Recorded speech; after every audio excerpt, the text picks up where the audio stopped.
Hello, everyone. Welcome to another episode of the Mancunian Way. I am your host for now, Patrick, and I'm joined by my fellow esteemed colleague and slightly just north of Sydney from where I am, Mr. Rich. How are you, mate? Not too bad, not too bad. Let's just see if we can annoy Martin enough that he feels the need to come and join in. Yeah, we got mentioning times he might have been wrong or something like that. We'll see. Maybe it could be a welcome distraction for him. Look, guys, he's just away for 10 minutes while he just speaks to the GPs, doctors, just obviously stuff related with his dad. You know, if you're a regular on the show, obviously you know what's going on there at the moment anyway. But let's quickly just go through what you can expect on today's show. Of course, wouldn't be a show without transfers. Obviously, the big talk right now too is Pep's currently over in Abu Dhabi, talking with Sheikh Mansour, Khaldoon as well. So going to be a lot of speculation about that, about what's going to happen over the next 12 months, or could even be longer. Who knows? We'll find out as the show goes on anyway.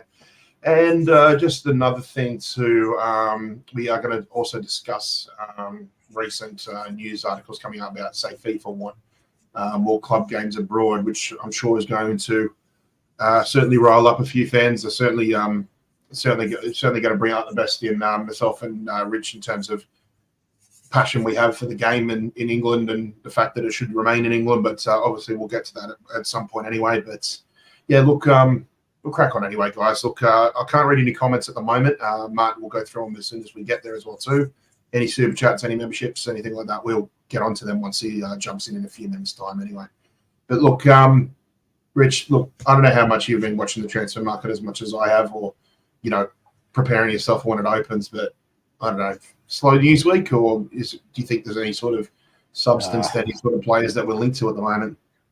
I mean, I must admit, I think I'll take transfer gossip and news with a bit more pinch of salt than many, because I think, I'm not quite Alan that I don't believe it until I've seen them paraded on the pitch in the shirt, etc. But I do think there's a lot of gossip, a lot of nonsense, agents, other clubs, people wanting to be in the know, etc. out there. I mean, obviously there's some genuine ones, so I don't get massively involved. I think season ends, it's good to have a little bit of a break, not have to get up at 2:00 in the morning every weekend, etc. But I think it's been very slow across the game. We obviously had Mbappe taking about 3 years to complete, so that's obviously a big deal that's happened this summer, or a big signing, but we've known that for like 3.5 years, so it's probably the slowest signing in history. I think every club's nervous. I think the absolute chaos that's going on around the rules of the game, around PSR, the Premier League, and we know we blame the Red Cartel for that, have turned it into more of an accounting thing than actual football at the moment. The rules are now getting so complicated. They're putting in so many rules to stop it. It's just becoming, it's becoming like, making house, changes to your house with the local council in a greenbelt area. It's just an absolute nonsense. So I think we're just seeing that. And I think City they're uncertain about how long the managers stay, probably until these conversations. They'll clearly, if it persuades Pep to stay, probably sign more or different players than if they think Pep's going in a year. I think they're probably, even City are probably a bit nervous about, wages and salaries and spending, because, it seems like just about every team in the Premier League is, because the new rules are, just changing, and they're changing every minute. So there's almost a level of uncertainty around that. So, I don't think we see much speculation. I'm not surprised, because I think everyone's sitting back, waiting, and, wanting to know what they can do, whether they can do it, who they're going to be doing it for. And that's put us in a trickier position than for a few years.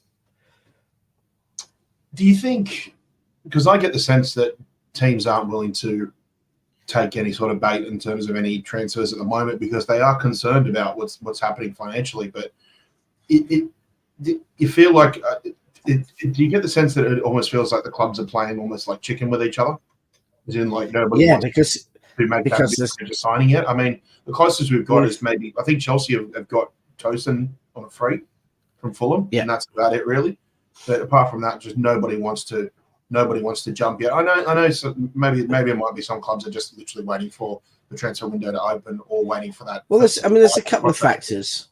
There's a couple of factors. One, 7 clubs are supposedly having to sell by June 30. So that suggests you've actually got a supply there where clubs really need to do it. But the trouble is, no one actually needs to buy. I mean, some clubs might have a load of spare money in their finances for last year and think it's good to buy before June 30. But most clubs are under no pressure to buy before June 30. They're under pressure to buy, the end of July when the players are going to come back for training after the Euros. So the buying clubs have got no incentive. So therefore, they're going to just wait until the 28th, 29th of June when those selling clubs who need to sell for PSR get desperate. And a lot of clubs who haven't got the money to do it are going to be forced to sell players at cheaper than they could get for them. Because if you're Nottingham Forest and all the press say they need 20 million. Now, I hope for their sake that isn't true, because if it is true, they are being absolutely commercially shafted. Because if they've got a 35 million player who is sellable, they're going to get 20 million for that player because they're going to have to sell them on the 29th to balance the books, or they lose points and get fined. And and this is why we're now getting to a place where there's some legal challenges, and Villa talking about it, because the game is being pushed to a point where they're going to be disadvantaged, and the same with the this is why Chelsea are backing City over this PSR. Essentially, Chelsea lost a sponsor last season, a main shirt sponsor, because things went for 3.5 months discussing with the Premier League about whether a sponsor was suitable or not. Now, that was about media, not about this, but why would you want to deal with the Premier League if you're a sponsor now? You've got to prove their competitors. Now, the clubs have then got to go and reveal who the competitors are, which, could be breaking commercial and confidence laws, because usually when you go and pitch for something big like that, you sign a contract saying everything is completely confidential. So the game's being pushed by these cartel rules into a place where they're going to collapse the game financially because they're making things commercially inviable, and they're going to force clubs like Everton to sell Banthwaite cheaper than he's worth. Forest to possibly sell Gibbs White cheaper than he's worth. Villa and Newcastle to sell, and so the market is sitting there, and everyone is in almost like this kind of state of panic, this state of worry, because they don't know who do we need to buy or sell before this date. What happens after that date?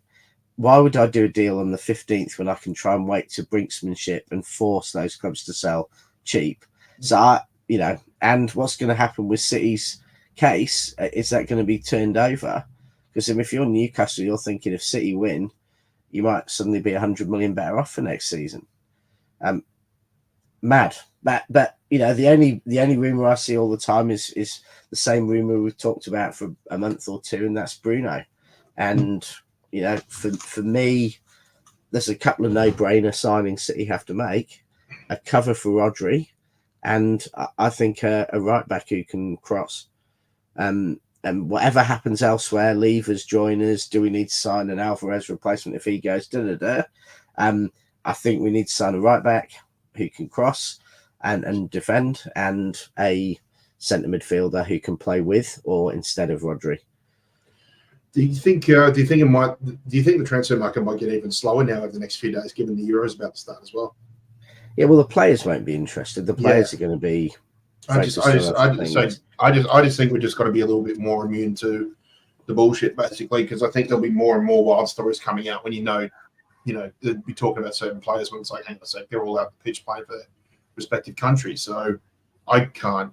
Yeah, I just, from what I've seen right now, it's all just complete speculation, and if anything, it's just going to be more and more column inches and clicks, and like you said, man, until we hit July, nothing really has any sort of major substance.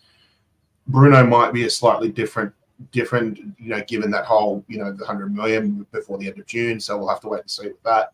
So that's probably the only exception to the rule to me. But did you pay any attention to the transfer that it looks like can happen between Juve and Aston Villa? Because I found that really, really interesting about the whole, Juve sending 2 players one way for them getting Douglas Luiz.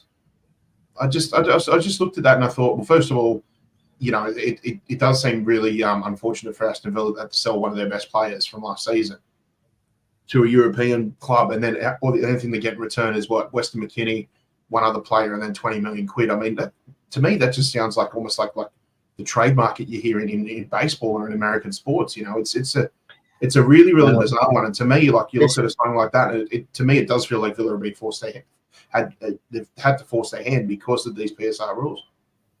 Yeah, and that's I'm just getting this feeling we're going to see a few more of them over the summer window as well. Sorry to interrupt, but I just think we'll see. Yeah, I just wonder whether things like this will happen because of again, it's not football, it's accounting. It's if you do an exchange deal, you can change how you value some of the players. And so that can make them worth more or less on your books. And, you can make the player you sell worth more or less, because as long as both teams think the deal's fair, you could value in that deal Douglas Luiz at 100 million or 60 million by changing the value of the 2 players coming. So it's starting again to allow this. And you could potentially have, this deal completes here, but we don't get this, so it's do you think the PSR has forced Villa's hand on this signing though? 110%. All we've heard from the press, and it's quite obvious how angry Villa's owner is, that Villa have got to a place where they can compete. And to be honest, this is what United, Arsenal, Tottenham wanted. This was the model they designed. The model was designed so that the same club stayed at the top, and if someone got close to competing with them, they'd be stopped. And it was intended to stop, probably slow down Chelsea, stop City, then stop Newcastle. Now it's Villa. And what it does is it means they get close to competing, and then it's like, oh, you're getting too big for your boots. You're not a big, elite, aristocratic club like United, Arsenal, Liverpool. Therefore, you have to sell.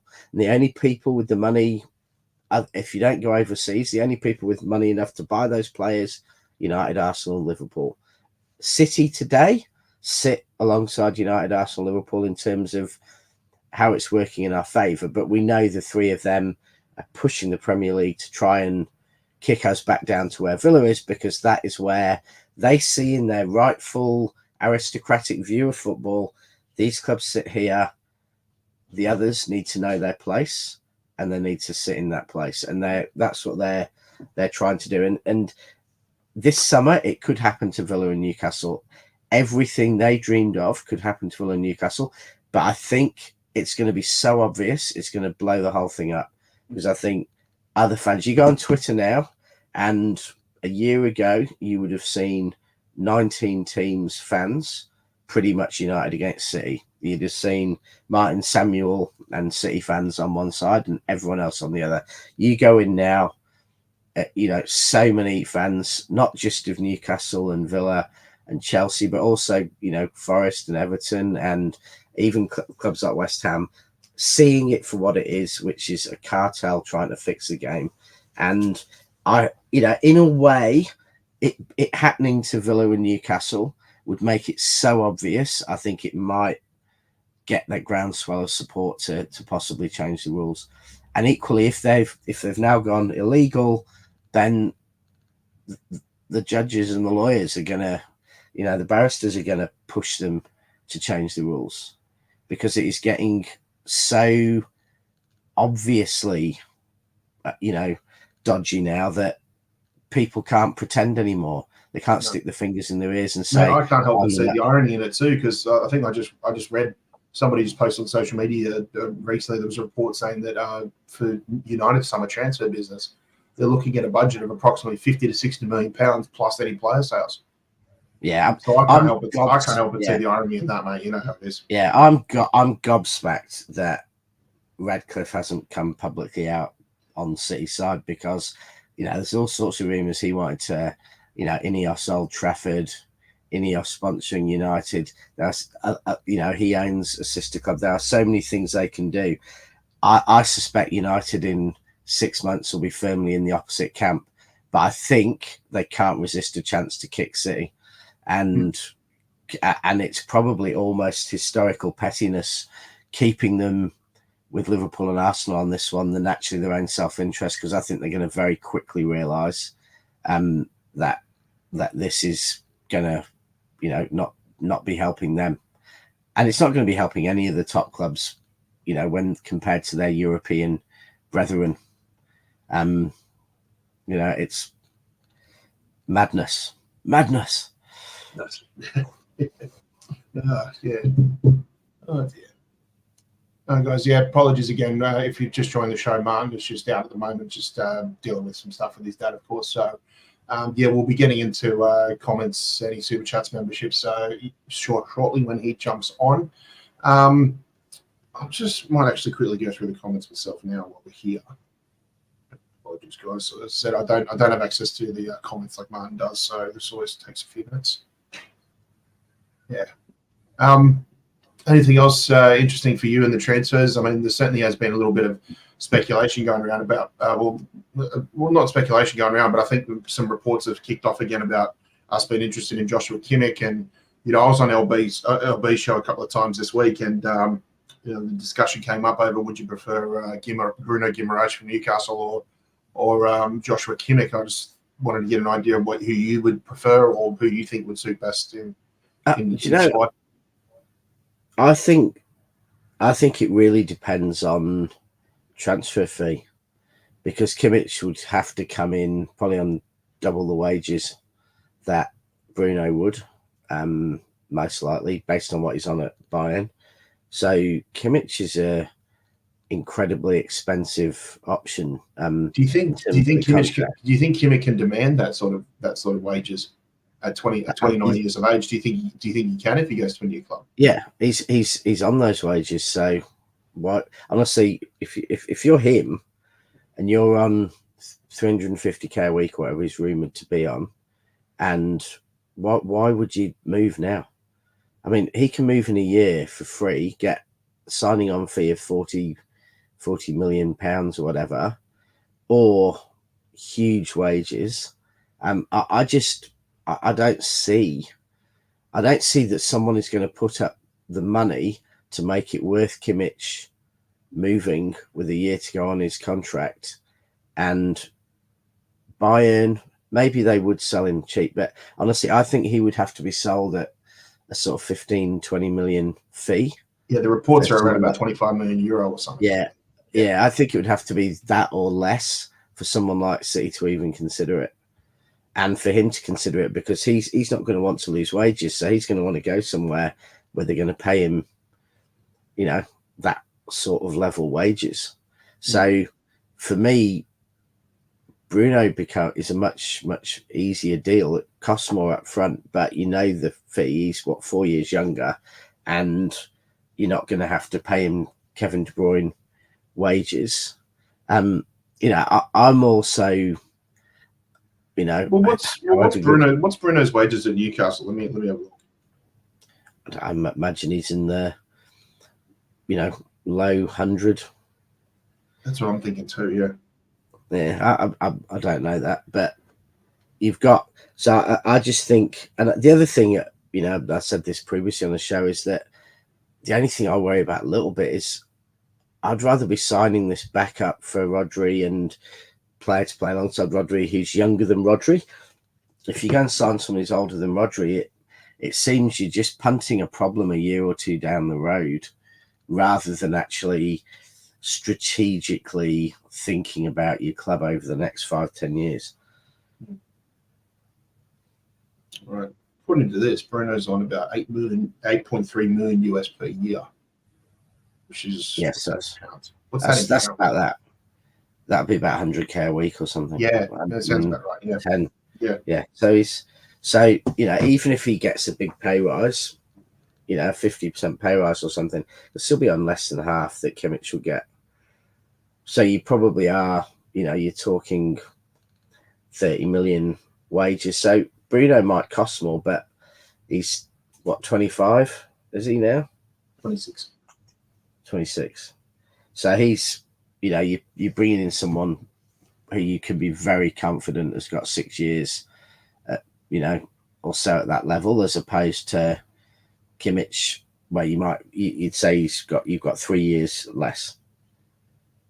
Yeah. Speaking of someone who's on a surprisingly low contract, Ederson. Obviously, what we had, I think it's been a few days since obviously Ortega's extended for another season, which is very reassuring for me as well too. Yeah. But look, mate, I don't know. Do you still have any further thoughts about Ederson? Do you think he might go to Saudi? Do you think there's anything else to this, or there's absolutely nothing to it? So, what do you think? Ederson's a bit of an odd cat, isn't he? As a person, he's you don't really know what what he's thinking on the pitch, but he's not someone who talks to the press or does long interviews about how he loves the Manchester weather or anything like that. So he's a bit of a chiller. I don't pretend to know Ederson's mind, and he may well be. There may be factors about Saudi that are different for him than others. Like, he may be more concerned about, well, would I still get picked for Brazil and things like that. So there may be some questions hanging around Ederson, but you've seen what De Bruyne said in recent weeks about Saudi. It's tremendous money, and Ederson, if he could probably get, with tax etc. taken into account, 5 times as much money for going. And I read somewhere before someone mentioned that they said since Kevin De Bruyne has signed at Manchester City, he's made over 120 million quid in wages. He could make 140. He could make 140 million in two seasons over in Saudi. Yeah. So I can see why. I can see why. Yeah. And Ederson just strikes me as a bit of a, he's a bit of a cowboy. He's a bit of a gun for hire. So maybe he'd be quite happy to go and get that money. I think. Do you get the sense he might have that similar mind frame to what Laporte had, where I feel like Laporte not only went to Saudi not just because of the big payday, but I think it's just when he won 4 Premier League titles, he just completed the treble. I think in his mind he's like, well, I've reached the summit of what I can do in European club football. Yeah, there's not much else for me to do, because he does come across as that sort of character. By the way he interacts with players, fans, and on social media. So I could see that definitely be the reason why he went as well. And I do not understand apart from money, I do not understand why Laporte went. If he'd got back fitness, he's one of the best defenders in world football. He was a phenomenal player. I think if he'd have had a better attitude, he could have probably just worked hard over pre-season and come back, got his place back at City, because I think he's that good. I think that was really quite sad. It'd be sad seeing Ederson go. I mean, seeing, arguably the best passing goalkeeper in the history of the game lost to Saudi Arabia at barely 31, to me would be sad. But I'm saying about Ederson being maverick. Ederson might not give a crap about money. He might be someone who realizes he's got more money than he needs for the rest of his life times 10. Because he's planning to go back to Brazil and stuff, and he might not care. That the thing is, we just don't know. Well, on paper, you would suggest it doesn't bother him, because it's amazing to think that he's been here for 7 years already, and he's still on 100K a week.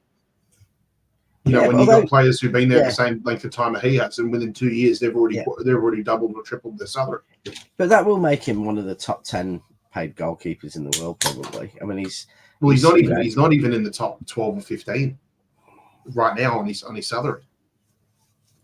I think Manuel Neuer is still well ahead of him, and you can add like Oblak and Kobel from Dortmund, just to name a few. But I don't even think he's in the top, say, 12 or 15.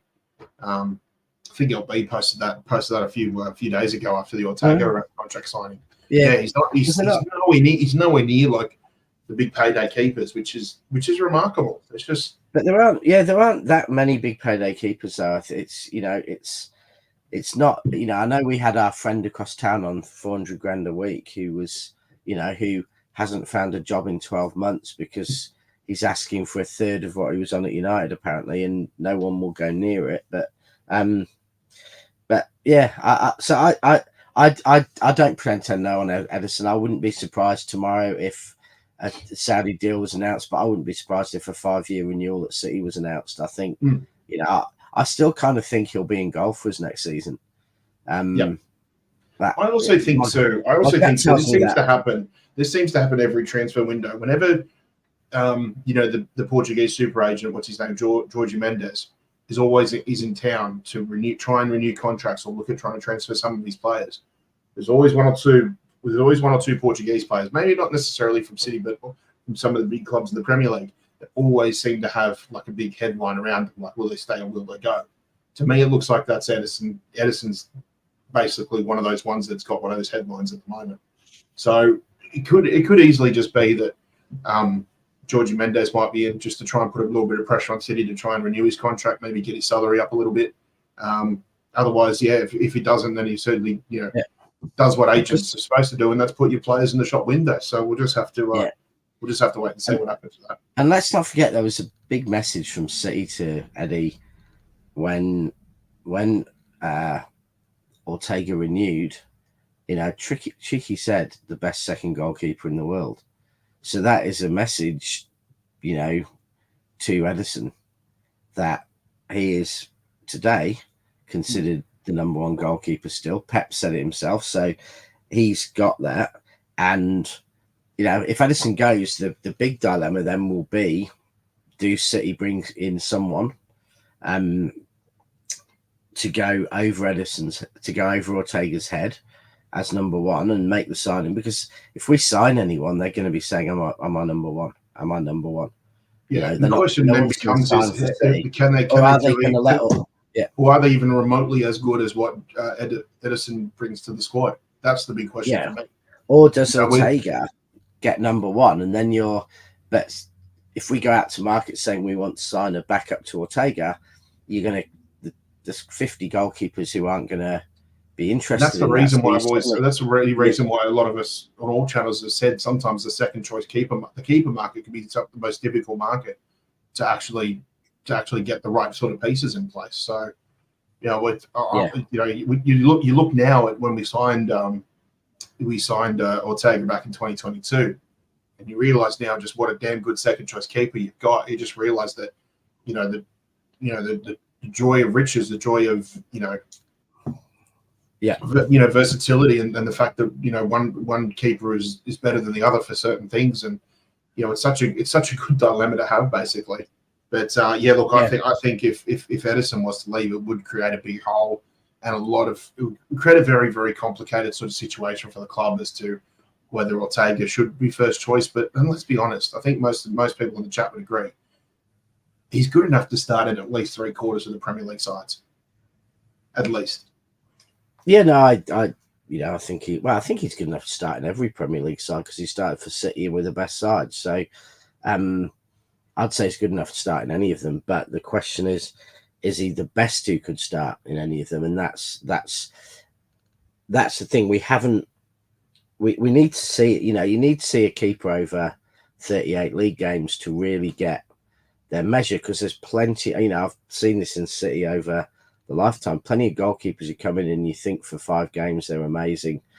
There may be a backup or there may be a new keeper, and then you slowly realise they're actually not very good at all. And not saying that of Ortega by any means, he'd still be better than any backup keeper we've had. But I do think that over 38 games, what happens when you make some mistakes? What happens when you have a bad run of form? What happens if, you get injured? There's a lot of things that come in, and we haven't seen Ortega go through that, whereas we have seen Ederson go through it. So, it's a gamble either way. But a new goalkeeper is a gamble, full stop, because it is the most kind of unique position to the team, and it's just a totally different player to the other 10, and therefore changing keeper can be a bigger risk than changing your right winger or your your team in other ways. And when you play the game City do, and you have a player like Ederson who's so unique, you know, to expect someone else to be able to come in and play as coldly as he does is hard. Have you had a chance to look at the goalkeeper market anyway, just in case if Ederson was to leave or anything like that? Well, I mean, you know, the main one, you know, I think I've heard mentioned is the Milan keeper and the French goalkeeper. You know, yeah, as being someone who might want to leave Italy, has experienced quite a lot of racism in Italy. So, you know, I think that's one of a young, looks very talented, you know, could well be France's keeper, you know, through the Euros and in the future. You know, I think that's the only one I've really heard mentioned much. The only thing with him, though, is that looking at, like, scouting reports about him, they do say he does get pressured on pressing a little bit, which is something, which is the complete opposite of Ederson. But that's If we were looking for the closest like for like replacement, I don't know if you read it, but the keeper from Werder Bremen that apparently City have, you know, put on a list in the event that he leaves, he is meant to be very, very good with his passing and distribution as well. If anybody out there has had you know, even just simply looked at just a YouTube highlight reel, please let us know, because from what I've heard, from what I've been told, they said that this guy's very, very good with his distribution. Not sure about how good of a shot stopper he is, but then again, we don't necessarily credit Ederson about his shot stopping anyway. It's about how good he is with his feet. Yeah, well, I think the trouble with City. I mean, we do credit him, but yeah, the trouble with City is that 75% of games shot stopping is almost irrelevant because the imbalance is so great between our chances and the opponent's chance. That doesn't count for a lot. If you're a team down the bottom, shot stopping can count more than absolutely anything. Where it does count is, you know, in a Champions League semi-final, when you're playing your equal, shot stopping then could be the difference in winning and losing a game. But it's not going to. We would lose more in the other 90% of the games by not having a good footballer than we would gain, you know, by a better shot stopper in those games. And, you know, that's the thing. Yeah. Anything, just thinking if there was anything else that sort of came up over the last few days. I mean, you know, obviously the whole right back thing, Frimpong's got a bit quiet at the moment. And I think they'll only get quieter with Euros going on as well too. So, yeah, look, guys, I don't know what's happening with Martin, but we expect him to be on shortly. But when he does, I'm sure he'll have a little bit of ITK to tell us as well too. So we'll be interested to see what happens there. What did you post the other day to us in our group chat? I think you said something along the lines of apparently there's quite a lot from the Newcastle side. There's a lot of talk about them. They're saying that apparently we've activated the release clause, but then from our end, it's actually been very, very quiet. So a little bit of he said, she said sort of thing at the moment. So we'll have to wait and see what happens with that. But, yeah, I mean, let's talk about the if it gets acted, we'll probably just. I don't know that everyone's going to hear speculation. I think if something gets triggered, it'll probably just get announced. You know, I don't think we're going to see speculation around triggering. I think it either gets triggered or it doesn't, and you probably find out facts pretty quickly because Newcastle aren't going to want to keep that secret for a week because of selling shirts and everything else, and therefore I'm not sure I believe speculation from Newcastle's end because I think it would be official much quicker. Because every single fan who buys a Bruno shirt after that deal's done is going to be really angry with the club. I'll just go through some of the other articles as well here. They've got there was also something came up overnight about possibly. It's a shame we don't have Alan on the show, but Mateus Nunes has been looked at by Saudi Arabia. Yeah, I'm sure the fact we're doing a lawsuit on behalf of Saudi Arabia with the Premier League. Or, you know, they must be giving us something in return. Yeah. What do you think? What do you think? We get Bruno, and then they get Mateus Nunes via Saudi Arabia once everything's cleared. I don't know that giving them Mateus Nunes would be doing them a favour. We just get up. I mean, if Mateus Nunes is going, we'll just want to get as close to our money back. Yeah, which by rights we should be getting close to that, because he's still got 5 years on his contract. So yeah, that's I mean, yeah, that's a fair chunk of money you're going to recoup straight away anyway. So yeah, if he wants to go, you know, I mean, I think there's a lot of players who don't want to go. Interestingly, it seems to be, you know, a lot of German players have come out and said, and I think a few Dutch players have come out and said, not interested in going to Saudi Arabia, but you know, it's interesting. You know, that's, and you know, you haven't seen, you know, many Nordic players, etc. So it's interesting.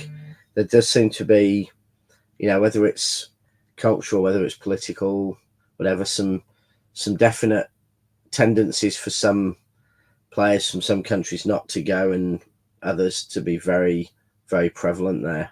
Yeah, but mate, as a fellow golfer, you almost see it like as if like a player-to-player thing, where they the same way they view the live golf in a way as well too, where it's like, yeah, I got the payday, but winning these tournaments just doesn't have the same sort of verve or whatever as, you know, winning on the PGA Tour, or winning certainly winning a major, of course. But I suppose it's just it's the opinion of, you know, player to player. But yeah, you could be right about culture and country as well too. I think it. Because if you're from Europe, the glory should come from Europe, not from not just from an upstart league that has billions and billions of pounds. Yeah, I mean, I wasn't a fan of live at all, and you know, Australia had a #1 golfer, and when live started, no one can even remember their name now. You know, I think we remember the name because it's Smith, and every second person's called Smith. But I think, you know, you basically, if you're in golf or sport just for the money, then fine. But if you're in it for the love of the game, or for the glory, or for winning the great trophies at the great courses, it's, you know, it's been pretty much, with the exception of one player, Koepka, it's been career suicide for everything other than money. For money, it's been career, you know, earn as much in a year as you earn in 10 years. So, you know, and who knows, in 30 years' time, I imagine them sitting there in their very expensive mansions thinking, just regretting the fact that, you know, the difference between a 25-bedroom mansion and a 12-bedroom mansion isn't very much, and thinking, I wasted my career. But maybe they won't. Maybe they'll be sitting there, you know, with their $20-bedroom yacht, being completely, utterly happy. Unless, of course, you've already had the success, I suppose. Oh, yeah. I mean, someone like Ronaldo going there doesn't lose anything. You know, there's nothing. They're past the best, and there's nothing in the game they could do. Or Benzema, I mean, there's really nothing. Mahrez probably. So I get that. But what I don't get is Laporte, or if Ederson went, or, you know, people who are before their best. And that's the same with Liv. Like, Cam Smith, do not understand why he went. Some of the other players, you know, Ian Poulter, Lee Westwood, totally understand why they went. They weren't going to win again on tour. Why not go and earn 10 million for doing nothing and have a bit of a laugh? Well, let's not get too sidetracked on golf, mate. Otherwise, we're going to change this channel to the Mancunian fairway. But not if you're here on it. The Mancunian. Mate, well, you and I could chat about this for hours, especially now with the US Open just kicking off overnight anyway. But look, I don't know. Is there anything else you want to mention about transfers as well before we move on? Or no, I think, you know, I think the transfer thing that's always interesting in World Cup or Euros years is who are going to be the breakout stars of the Euros. Watching the games and, who's going to be this season's, Karol Poborski or whatever else, the player who everyone goes from nothing to being the best in the world to being nothing again. And who's going to be the up and coming star, the Van Basten, who, really, shows themselves to the world in the Euros even more than in the league and really steps up.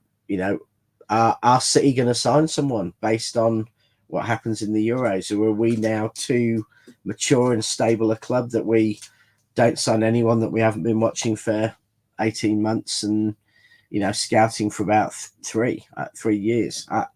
That's going to be interesting, because that's always Davor Suker. That's a great blast from the past from Neil Handstock. Karol Poborski is the one I always remember because back when they were a comedy club before being a good club before becoming a comedy club again, he was like the star of the Euros, and really looked like what's the name?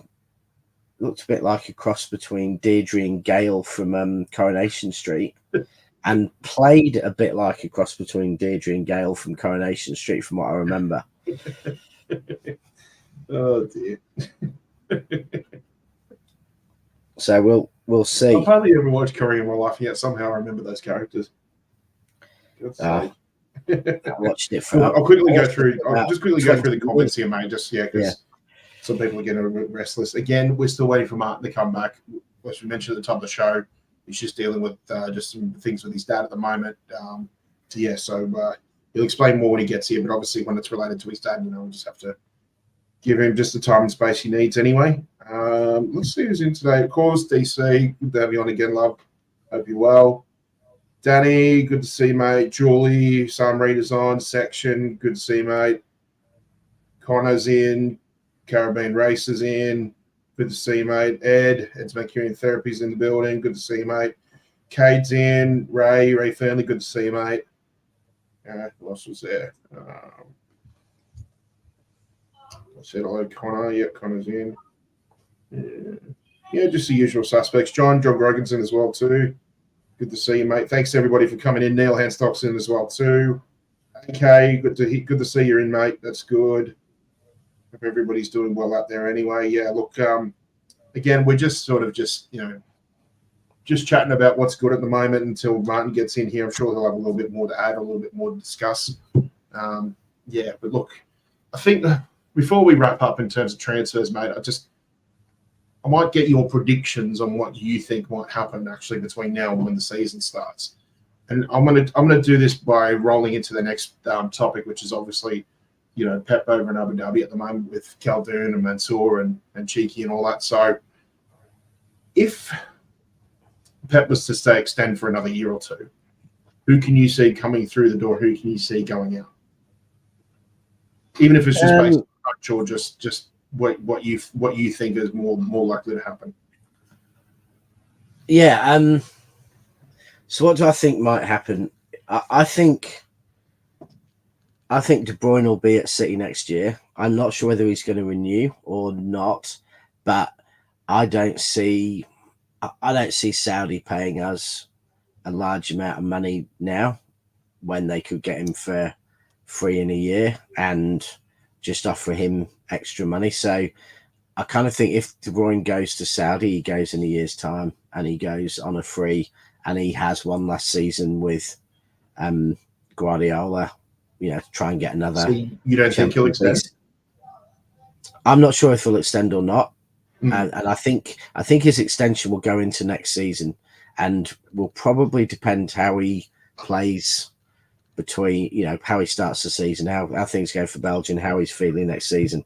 I think if he still feels can play at his best, I think he'll renew, maybe for a year or two. I think if he feels his legs are going a little bit, he'll do one last season in England and go.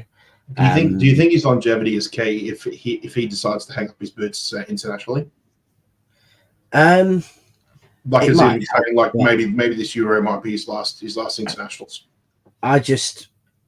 I think the biggest thing in De Bruyne's mind above City or anything will be whether he can do a good job at the next World Cup. So I think the only way he'll hang up his boots internationally is if he really thinks he's half the player he was. I think there'll be a lot of City players now who winning a World Cup will be bigger to than anything they could do in club football, because they've done most things in club football. And I think De Bruyne's one of them, because I think he believes Belgium are good enough to get far, go deep in a tournament. So I know I've heard lots of people saying, De Bruyne should retire from international football, Stones should. I don't see it. I think they're more likely to leave City than retire from international football, because I think they've done it all in club football, and winning a World Cup for an England player, a Brazilian, a Belgian is huge. So I think that's wishful thinking and naivety. Hopefully I'm wrong, but for people thinking these players are going to retire from international football. I think De Bruyne will stay. I think Eddie will stay.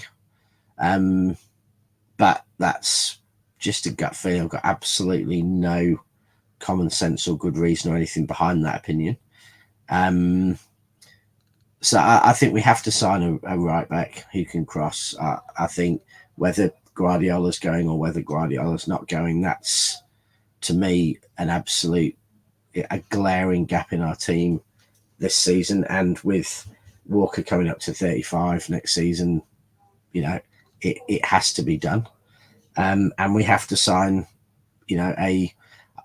a Rodri backup. I should be saying a Calvin Phillips replacement, but I've got a dreadful feeling we're going to be loaning him out, paying 90% of his wages to Ipswich Town or something on the last day of the season. So I don't think it's and I don't think he never played for us, so it's not really replacing him. But we need to replace that slot in the team. So they'll happen. I think those two, whatever happens with any other deals, all the other deals will depend who leaves. So Alvarez leaves, we'll have to sign a backup striker. Yeah. If Savio comes, the only thing with De Bruyne, I'd say I just counter on you is I think MLS would be more appealing to him, because I still think that whole Messi contract, he'll look at that and say, I can get a chunk of that. And a big market club like New York, just with his wife working in the fashion industry, what she does, it just makes sense. Yeah. And the kids, I think his kids would absolutely love spending a bit of time growing up in New York too. But I suspect it'll be on a third of, after tax, it'll be on a third. Oh, of course. Of the wage in Saudi. So he's just got to think: do I do that, or do you get Saudi, do that for 2 years, and then you've got an extra 100 million for the rest of your life? True. You go and buy a fashion company with that money.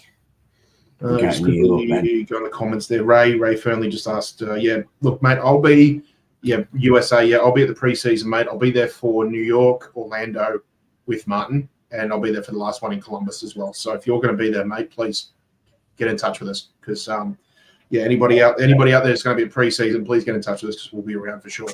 Well, for me, welcome, Martin. Hope you're okay. Yeah, I'll sort it out. I'll speak to one later on. Not for missed what we talked about.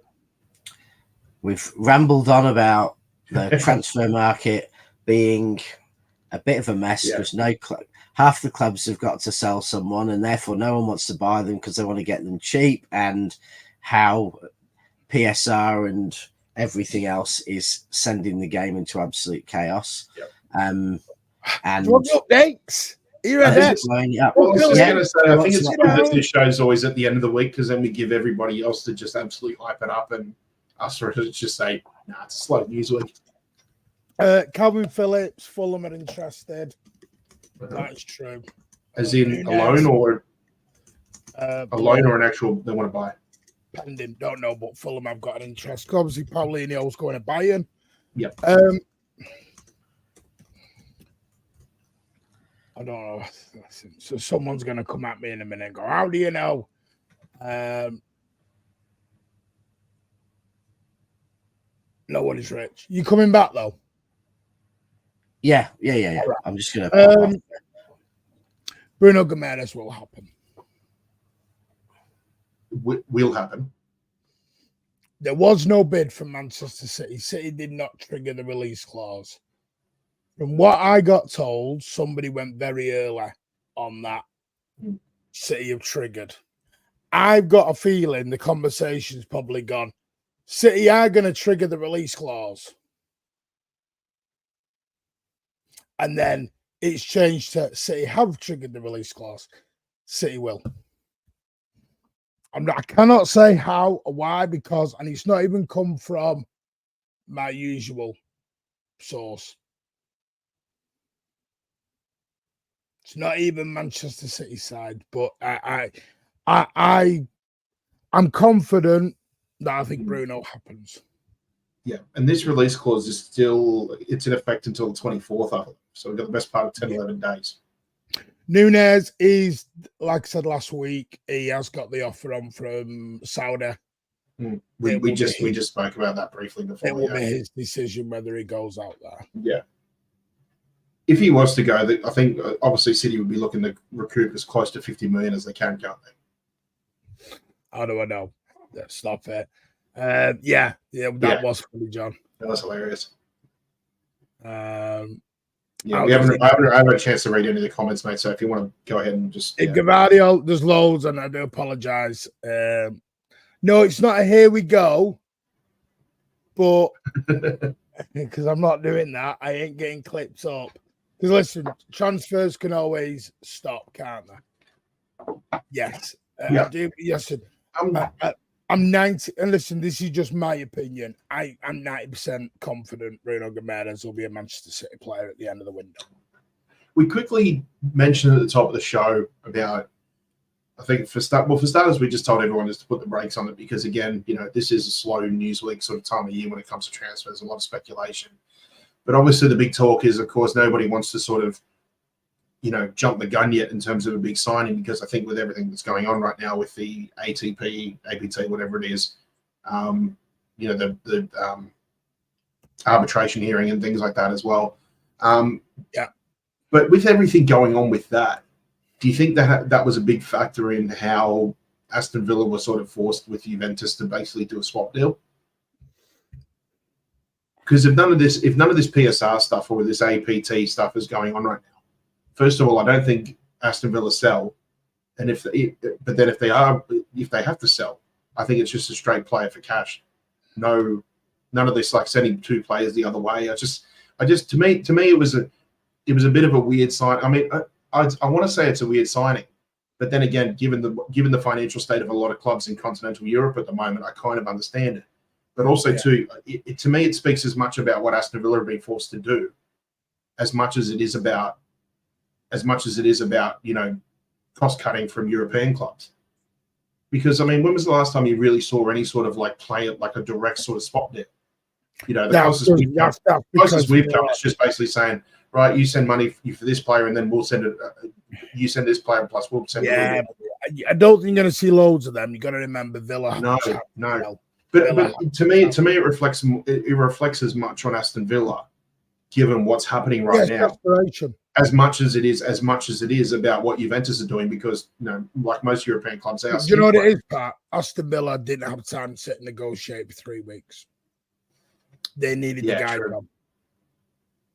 They needed the guy gone. Villa are not going to looking at suing the Premier League because they're all fine and dandy.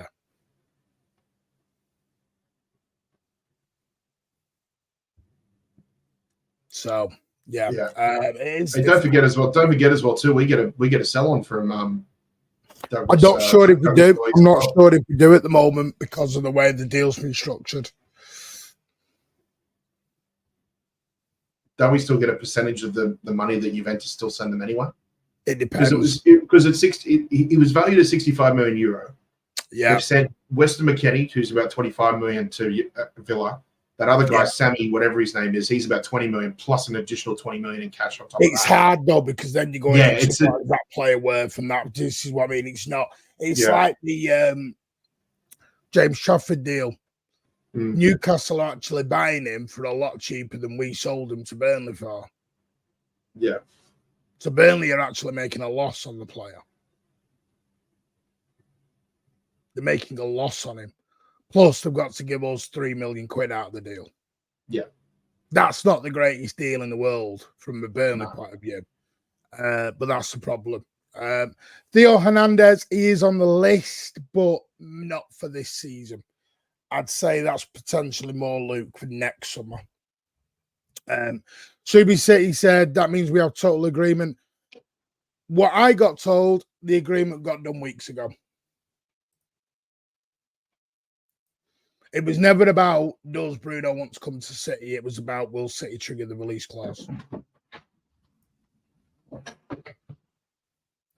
Danny Olmo, I'm not sure. A lot of it will be what's happened today at that meeting. I got told it was Thursday, Friday. I thought it was going to be Friday. It was today. They will have discussed it because the problem is they needed to get some resolution sorted out to make a choice moving forward. They couldn't allow to not know Pep's thinking. Because this is the problem. If Pep's staying, then Pep will get the players he wants. Mm-hmm. If Pep's not, the board will generally choose the players. I think it's a bit harsh on Núñez. I understand people's thinking of it. Don't think he was ever given a real opportunity. I think it's very hard to just say, oh, he was shit, he was this, he was that, and that's people's opinion. It's very different to Calvin Phillips because Núñez did train his ass off. Núñez was a great trainer. And he showed glimpses too. Yeah. Núñez was like behind the club, behind the scenes, and been training him by Pep. Pep wanted Núñez. Just hasn't worked out. And maybe sometimes that happens. But as I always said, if you can get 50 back for Núñez and trigger Bruno's, you're technically only spending 50 million then. But yeah, any news on Kimmich? No. I think I think Kimmich, I'll say his 8 because he hasn't properly got one. I think Kimmich and Bayern are playing games at the minute. Most of the news about Kimmich is more talking about, they want Kimmich who's going to stay another year than go to Barca for free. Yeah, it's a weird one with that. No. Mike, when it's in Diego Costa. Partly because obviously Hansi Flick's now at Barca, so that's probably going to be a big talking point, selling point. Yeah. They've got to register him first. They're still having registering the guy. Yes, there is interest in Diego Costa. But again, it will be on the decision that Ederson makes. I think the hearing will be done before we sign anyone. Which hearing? There's no hearing, Julie. It's arbitration. They've been sat in a hotel room. And from what I got told, I was on the phone to the person I speak to for 3 hours the other night, giving me all the updates. Like I said, they are away on holiday at the moment. On the other side of the world. They are over where Pep's having his meeting at the moment. So, hang on, I'm just going to let Rich rearrange his desk. What are you doing? I'm watching my daughter trying to find some food. Oh, your daughter who's shuffling around the office. Yeah. Yeah. Need to show the party defense too. I'm not sure. It depends. Because there is also interest from Saudi back in Kyle Walker. But again, that will depend on people going out. A lot of the positions people are wanting will depend on who's going out. Like I said a few weeks back, looks like Bernardo Silva's staying put now. So, I mean, I'll be honest with you, I'm not fully... I know Ornstein's come out today and said Elise. I got told Elise wasn't the one. It was Eze they were after, not Elise. I'm not sure City will go and buy a right winger. Maybe they will, but if you've got Savio coming in and you've got Bernardo, where do you fit the new right winger? That's always my issue. And then try and give Oscar Bob minutes. You've got Jack Grealish, you've got Goku. None of them are leaving, so you've got to get them in. And in emergencies, you've still got Bernardo, Phil, etc. Who can play there I understand if you have people injuries. bigger games. Actually, if you take the World Club Cup out, there's only about 5 games extra. 5 games extra is not going to help spread the minutes around enough to keep everyone happy. Because as you've seen with Julian Alvarez, it's not the minutes for Alvarez, it's where he wants to play. Yeah. And I think a lot that happens up front all depends on Alvarez, doesn't it? Because, City have shown if someone comes with an offer for Alvarez that we think's fair, we'll probably let him go. Now, there's not many clubs in Europe who can afford an offer that's fair. So, no. And we'd happily keep him, and it would probably suit us to keep him because he's probably the best backup, 9 we could possibly have. But if he goes, then we'll have to sign someone who can play number 9. Whether it's a kind of backup one, bringing up someone who's confident to do that, or whether it's someone who's a bit more flexible and can play 9 but could also play wide. I guess we'll see. I'm just have a look, see where else we're at. Martin, what about contract extensions? Because I've heard on top of Phil's possible contract extension or upgrade, basically, they're talking about possibly extending Rodri as well. Yeah, Rodri, Diaz. Rodri's going to get a bump. Diaz talking about Haaland, talking about there was rumours of McAtee going. There's now rumours of McAtee staying. Do you think because the lack of quota helps that? Potentially, I don't know. Because I asked the question, what about these 8 players that are all going to be 30 and 30 odd in a year and a half? Yeah. And I got told, and then they gave me a long list of people who are still young, like your Rico Lewis's, your Gabardios, your Doku's, your Sabios, your Echeverries, and McAtee was on that list. Okay. Which was quite... Cheers, Luke. No, appreciate that. Love the cascades. Yeah, big thank you to everyone. That's done gangbusters. That's nearly at 4K, that cast video. If only you'd done the full 4-hour special. I think you should do a director's cut. If you did all, actual, I just wanted it. Listen, if you'd done all 93 pages, you would have got 1,000 views per page. You should have just, like you said, per page. You said you were going to do the whole thing. You promised us. You promised us you're going to do the whole thing. I kid you not. The highest viewed reel you've had on this channel was me standing in a stadium and singing by myself. So that was the highest short we had. Yeah, that's what I said. Real, yeah. You know the biggest thing? I still had DMs telling me I was a liar. I was reading from the actual I'm not surprised, mate. I'm not surprised in the slightest, yeah. And I got told I was lying. I'm like, I'm reading you the actual court document and you're telling me I'm lying. Posting it on the channel as well. What are you doing? He's like, are you stupid? I can't do any more. I don't see us selling Núñez. It'll be a bad look. I would say yes. We will. We will. We will. Starboy Saka. We will sell him. I wouldn't be enticed for 25 million for Kimmich. I was buying. You're not getting. I don't know where this Kimmich for 25 million's come from. You ain't getting it for 25 million quid. No chance. But no one, it's not also no one's going to buy him. We talked about this, but no one is going to pay more than 15 million for Kimmich. He's on 400 grand a year nearly or something. No, that's the problem, Rich. It's not the fees, wages. Yeah. He's going to go on a free in a year, because Bayern won't accept what someone else will pay. And I think someone like City might go for him at 15, maybe 20, but I don't think they'll go close to 40 on his wages. And I could just see Bayern things again being difficult. I mean, they were difficult to work with even when they wanted Sane.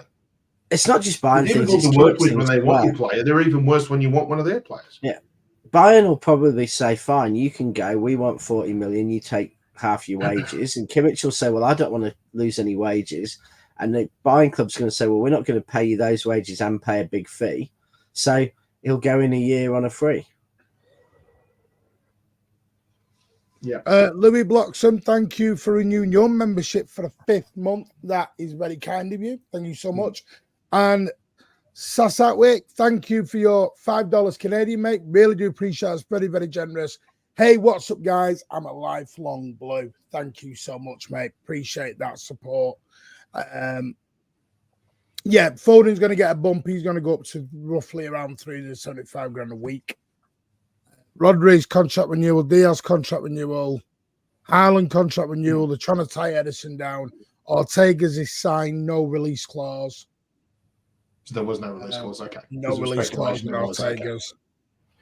Anyone else? I said too, during, in case you didn't say it, but hear it, but during the show, I said to Rich, do you think Ederson might have just been, some of the Ederson talk also has something to do with the fact that you get this every summer transfer window. There's always at least 1 or 2 Portuguese players that get lined up with possible moves, not just in City, but across the league. And I think that's also to do with Jorge Mendes, the Portuguese super agent. He's always in town looking to renew, and if it gets a bit cold with renewing contracts with players, then he'll just start putting them out in the shop window. Yeah. I think this window's not going to be the big booming window everyone's believing it to be, because you've got to get that money flowing. You've got to get the money flowing around in the Premier League, and people haven't got it. You're seeing, which I know is a bad market anyway with Serie A, but you mentioned it earlier. When Juventus are basically doing 2 players plus 20 million quid for David Luiz, when City went in for him, got quoted 95 million. That was before all the shit at the fan at Villa, though.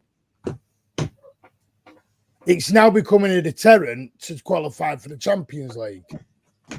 I said this weeks ago. It was going to become teams are going to want to avoid coming into Europe soon, because they're better off financially not going into Europe. They're better off not doing it. But until you get UEFA in the Premier League having these brand new same rules together, it ain't going to work. Yeah. I don't see how you're better. I don't see how you're better off not being in the Champions League. Even if you can't build your squad up for it, you go in, you get 80 million quid, and you'd go out. United's still got a stupid amount of money. Though, Rich. Yeah, this is what Newcastle said. This, you don't just get 80 million handed to you in a check that day. You don't go into it and go, "Thanks, here's 80 million." No, you get it over the next 12 months, though. Yeah, but the trouble is, Rich, Villa have got problems in 3 weeks. They can't wait 12 months. But they'd have those problems whether they were in the Champions League or not.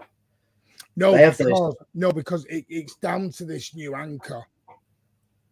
Yeah, I think, it's not about the City are in a bad place or they're in a bad. It's this anchor. Yes, they don't have this in Europe. Yeah, they don't have it. But what I'm saying is, it's the Premier League that's the issue, not Europe. You get in the Champions League, at least you're 80 million better off. No, I don't mean Europe's the problem, Rich. I mean, because of the Premier League and how silly their rules are, it's not always a good thing to go into Europe because the UEFA don't match. Oh yeah, but that's what I don't agree. I think you're still better off being in Europe by a mile for the money, but you might be disadvantaged in Europe because the Premier League rules will start to hold you back. But that's what I mean. You've just said exactly what I've just said. No. But you said you're better off not being in Europe. That's not true. You get Rich, still 80 million quid. Long term, yes, it's good. Yeah. And that's the only way you can change it. Yeah, that's the only way you can change it. The big question I'd love to, particularly if we get a chance to ever get a Villa fan on here, is, we always talk about when a club makes it into Europe for the first time ever or for the first time in decades. The big talk then becomes is how well are they going to start the next season, knowing that they're going to be playing every 3 days, especially for the first half of the season. And usually when you see that, they usually perform their league performance is relatively poor, or much poorer compared to what it was the season before, because they're playing more games and they're playing midweek, and it then becomes a case of, how many eggs are in which basket. The problem I have, and I feel a little bit sorry for Villa because of what's happening right now, is what basically is happening is you feel like they're already suffering before a ball's even been kicked. It's not like you wait until the season starts and then you look at, for example, like Brighton. Like Brighton's form this season was nothing like it was in previous seasons because they played the first half of the year they were playing Europa League. Several times a month. Well, that's what so Chelsea were arguing. Chelsea were Yeah. like, well, we might be better off not going into the Europa. Yeah, We might be better off staying out of it. But what I'm saying is that it's just like you feel like these teams are now going to say like, well, we might as well already accept that we're going to have a poor start to the season because not only are we going to be financially handicapped, but what's happening now is a guarantee that basically we are going to have poor form for the start of next season, barring any sort of miracles or maybe a lucky draw where they might get some weaker teams in a group. You look at it and you get that sense that the same old habit that's going to happen is going to happen again, and you can already predict it based on what's already happening now with all this arbitration and PSR and everything going on as well. So I do feel a bit sorry for Villa in a way because they want to bolster their ranks knowing that this is going to be a huge season coming up for them, and now they're not allowed to do a damn thing except sell, needlessly sell. I feel very sorry for Villa because Villa are one, of all the clubs who are complaining, Villa are the one club who voted against financial fair play from the beginning, not just under the current owner as well. Villa. Hang on, Ray. Sorry, what did I miss, Ray? I said it. I wasn't reading the full 93 pages out, Ray. I'd have been here for 4 hours, Ray. And that's where you missed the trick. I told you before. Ray, and I know I missed some, Ray, but purposely, I wanted to just get the nitty-gritty point to it. I wasn't doing 93 pages. I know Rich wanted 93 pages, Appendix A. Can I just say... Appendix C. Can I just say, Martin, you told your viewers and me... Our viewers. You told Ray and our viewers, and I'm formally apologising, Ray, on behalf of the channel. Martin did promise to read it out completely, and DC said he had a lovely tone of voice. Let's just say thank God your video wasn't legally binding, Martin, because mate, there was so many mispronunciations. There was DC. We will be having a meeting after this. Yesterday. Yeah, we will be having a meeting after this to talk about when Martin is going to do the work to release the director's cut, which will be the full 4-hour version of cast. Rich, do you know how long that video took to put together? Yeah, Richard, it might be good. It might be good enough to. We spent 10 minutes talking about it on last week's stream with me laughing my head off at you, but you did say you were going to read the whole thing. To gather all that. Hey, Rich, it might be good enough. It might be good enough to make it into an extras compilation on the DVD. Yeah. Andy Turner. Evening, Ander, agrees with you. Selton has terrible signing. Rich is only on 400k per annum. Is that all he's on, Rich? Did you say per annum or did you say per week? Week. You might have said per annum, I could have said anything. Say, that's not a bad deal, that. Yeah. Cheap. Depends. 400k gold bars, though. Smash the likes. Thank you very much. No, I mean, there's not a lot of transfer manoeuvring at the minute because of the situation. You would probably hear more news next week. The only thing I am 99% confident on, and this is also part of my personal feeling, is I think Bruno happens. I think Bruno's done dusted. Well, I think it's, I guess what we said earlier. Bruno's tone changed. Bruno's tone changed last week. And we have to sign that position. So, if he's on target. We have kind of fixed that bridge a little bit with company going in because it was Pep who spoke with Bayern to help get company into there. Craig, party time busted. Busted for what? How much do you think the academy can generate this year? I don't know. I did get some news on that, by the way. Is that the academy, the under 7s, 8s, 9s? See, Andrew might be able to bounce because Andrew, well, I won't say it, but Andrew knows what I mean. It's up to Andrew whether he wants to say anything. But the academies and all the youth, they're getting at the moment, I think I wrote it down, 28 million, I believe, could go up to 37 million across the board is going to be spent on all the youth teams. Which is bolstering the ranks in that, yeah. As well. They're going to invest in that. I haven't heard about Gabardio. That is a good question. I'll be honest with you, I do think Pep extends. That is a gut feeling. I just think he extends. I don't think he goes anywhere. Part of the reason is, why travel all the way to Abu Dhabi to go and sit down, look like a very happy bunny, and have your thoughts say, nah, I'm going. Bye. Never mind that. What about spending your break over in Boston of all places? Whoa! What's up with bloody Boston? No. I mean, like, well, Maldives. Sorry, Martin. I mean, he said Boston, not Moston. Come on. Listen, I've been to Cape Cod. Very nice indeed, Cape Cod. Is that no the one chippy put in a chat look, salt and vinegar, trying to be clever dicks. Yeah. Look, as someone who's lived in New York for 2 years, obviously I understand the Boston-New York rivalry. I totally get it. But here's the thing: I have absolutely no problem with Boston themselves. I just have a problem with their sports teams. That's all. But hey, let's be honest. He's probably he's been spending a lot of time with their team. So they're about to sweep or I think win the NBA playoffs 4-1. So the man's just a super coach. I mean, he could play. He could. Has anybody got a final coming up for their son or daughter's bloody dance recital or something? Get them there for motivation. Patrick, are you saying you support the Manchester United of the United States? No, I support New York teams. Yeah, the Manchester United. No, not all of them. Sorry, no, not all of them. Unless you support the Mets. Listen, okay. Listen, okay. I'll admit I'm a Yankees fan. Oh, you already know I'm a Yankees fan, you bloody sod. Apparently, United have agreed personal terms with Branthwaite. Didn't know that. Obviously, I've had personal issues tonight, so I don't know.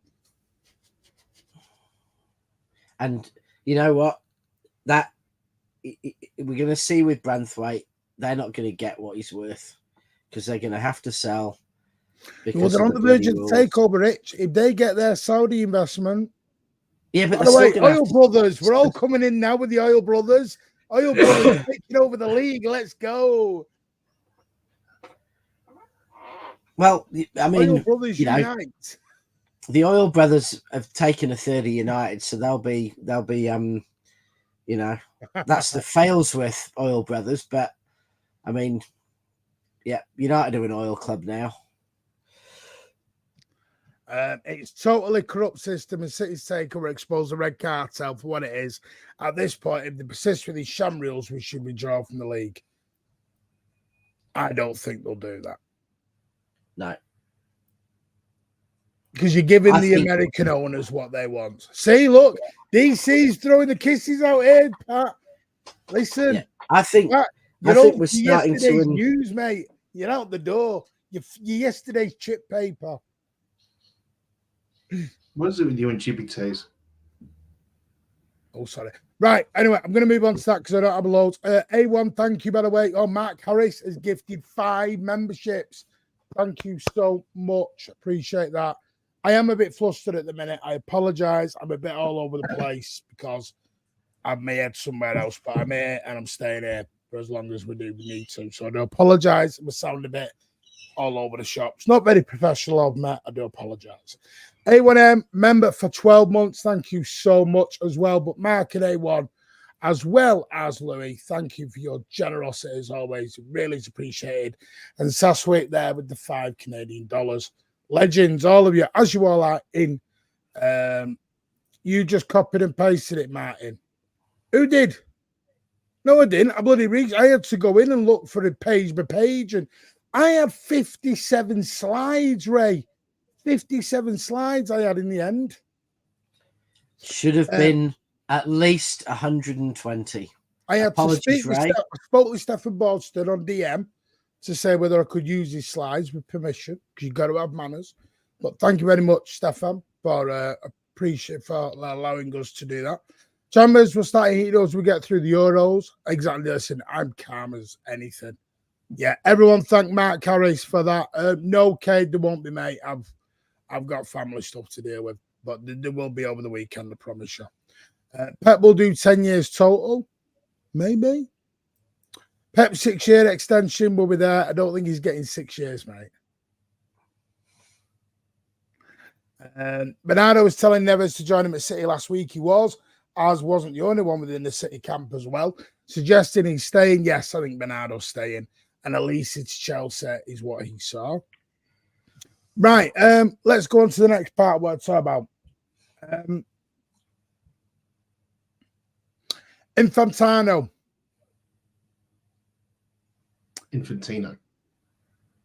All right, infant wanker. That's what he is. Don't give me attitude.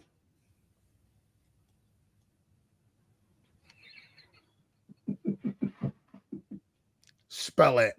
Right. IT. Right. I can do it in phonetic alphabet just to show you up if you like. I can do it. I teach phonics, you tit. Good for you. Thank you. Right. Anyway, now that little spat's over, I hope Pat didn't find me too boring there. Unlike Pat's, very much like Pat's general football knowledge. But anyway. What's your fault for not doing 93 pages? Oh, peace off. Right. Infantino, infant wanker, has come out and said he would like football to go. It is a global game and would like domestic games to go around the world. Now, I'm not going to get triggered at this point because when I say anything, I get accused of being against fans from abroad.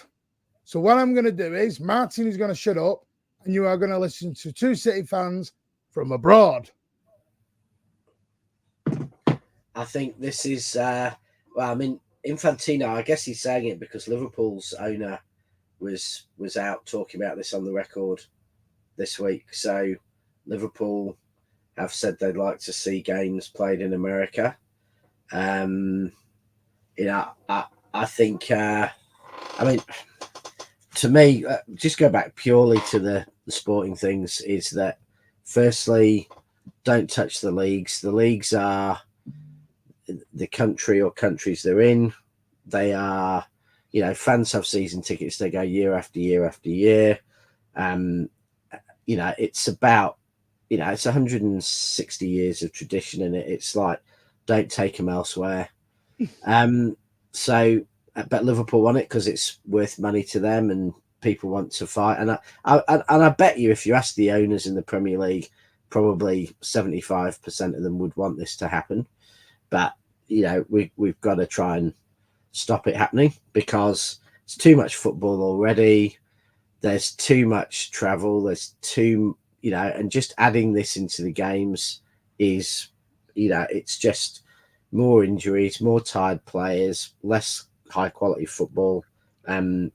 It's stupid. If it's going to be done, then,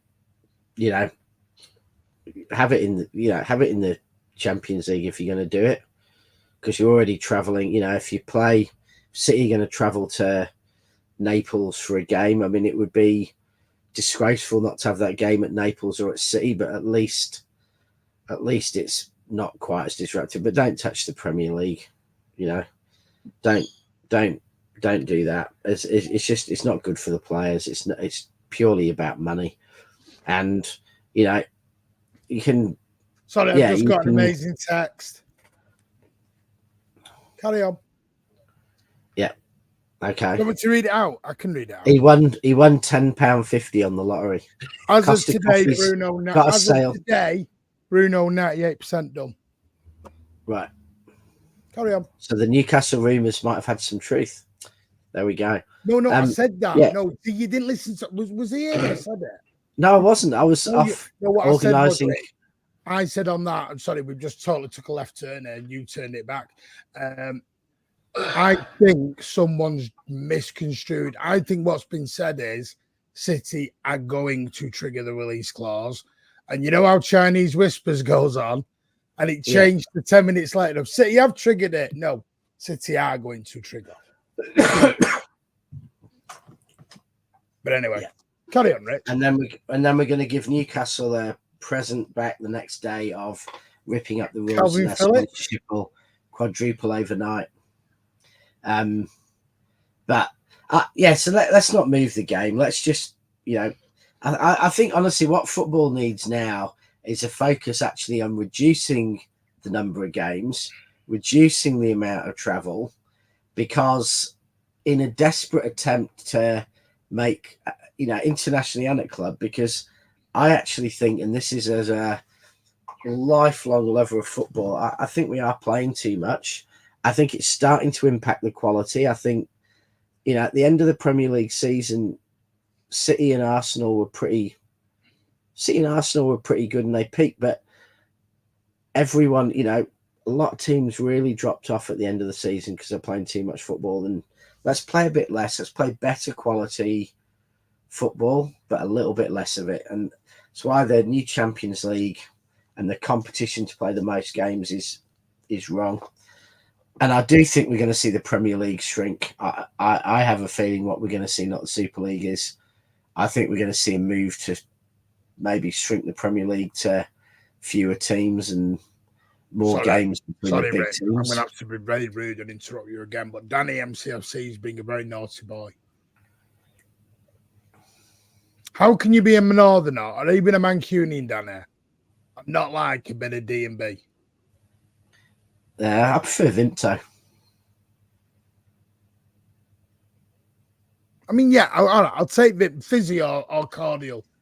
I prefer cordial actually, but I drink fizzy. You know that you're on the ball now. But I prefer still Vinto. I got another message this weekend, start of next week, which is what I said 10 minutes ago.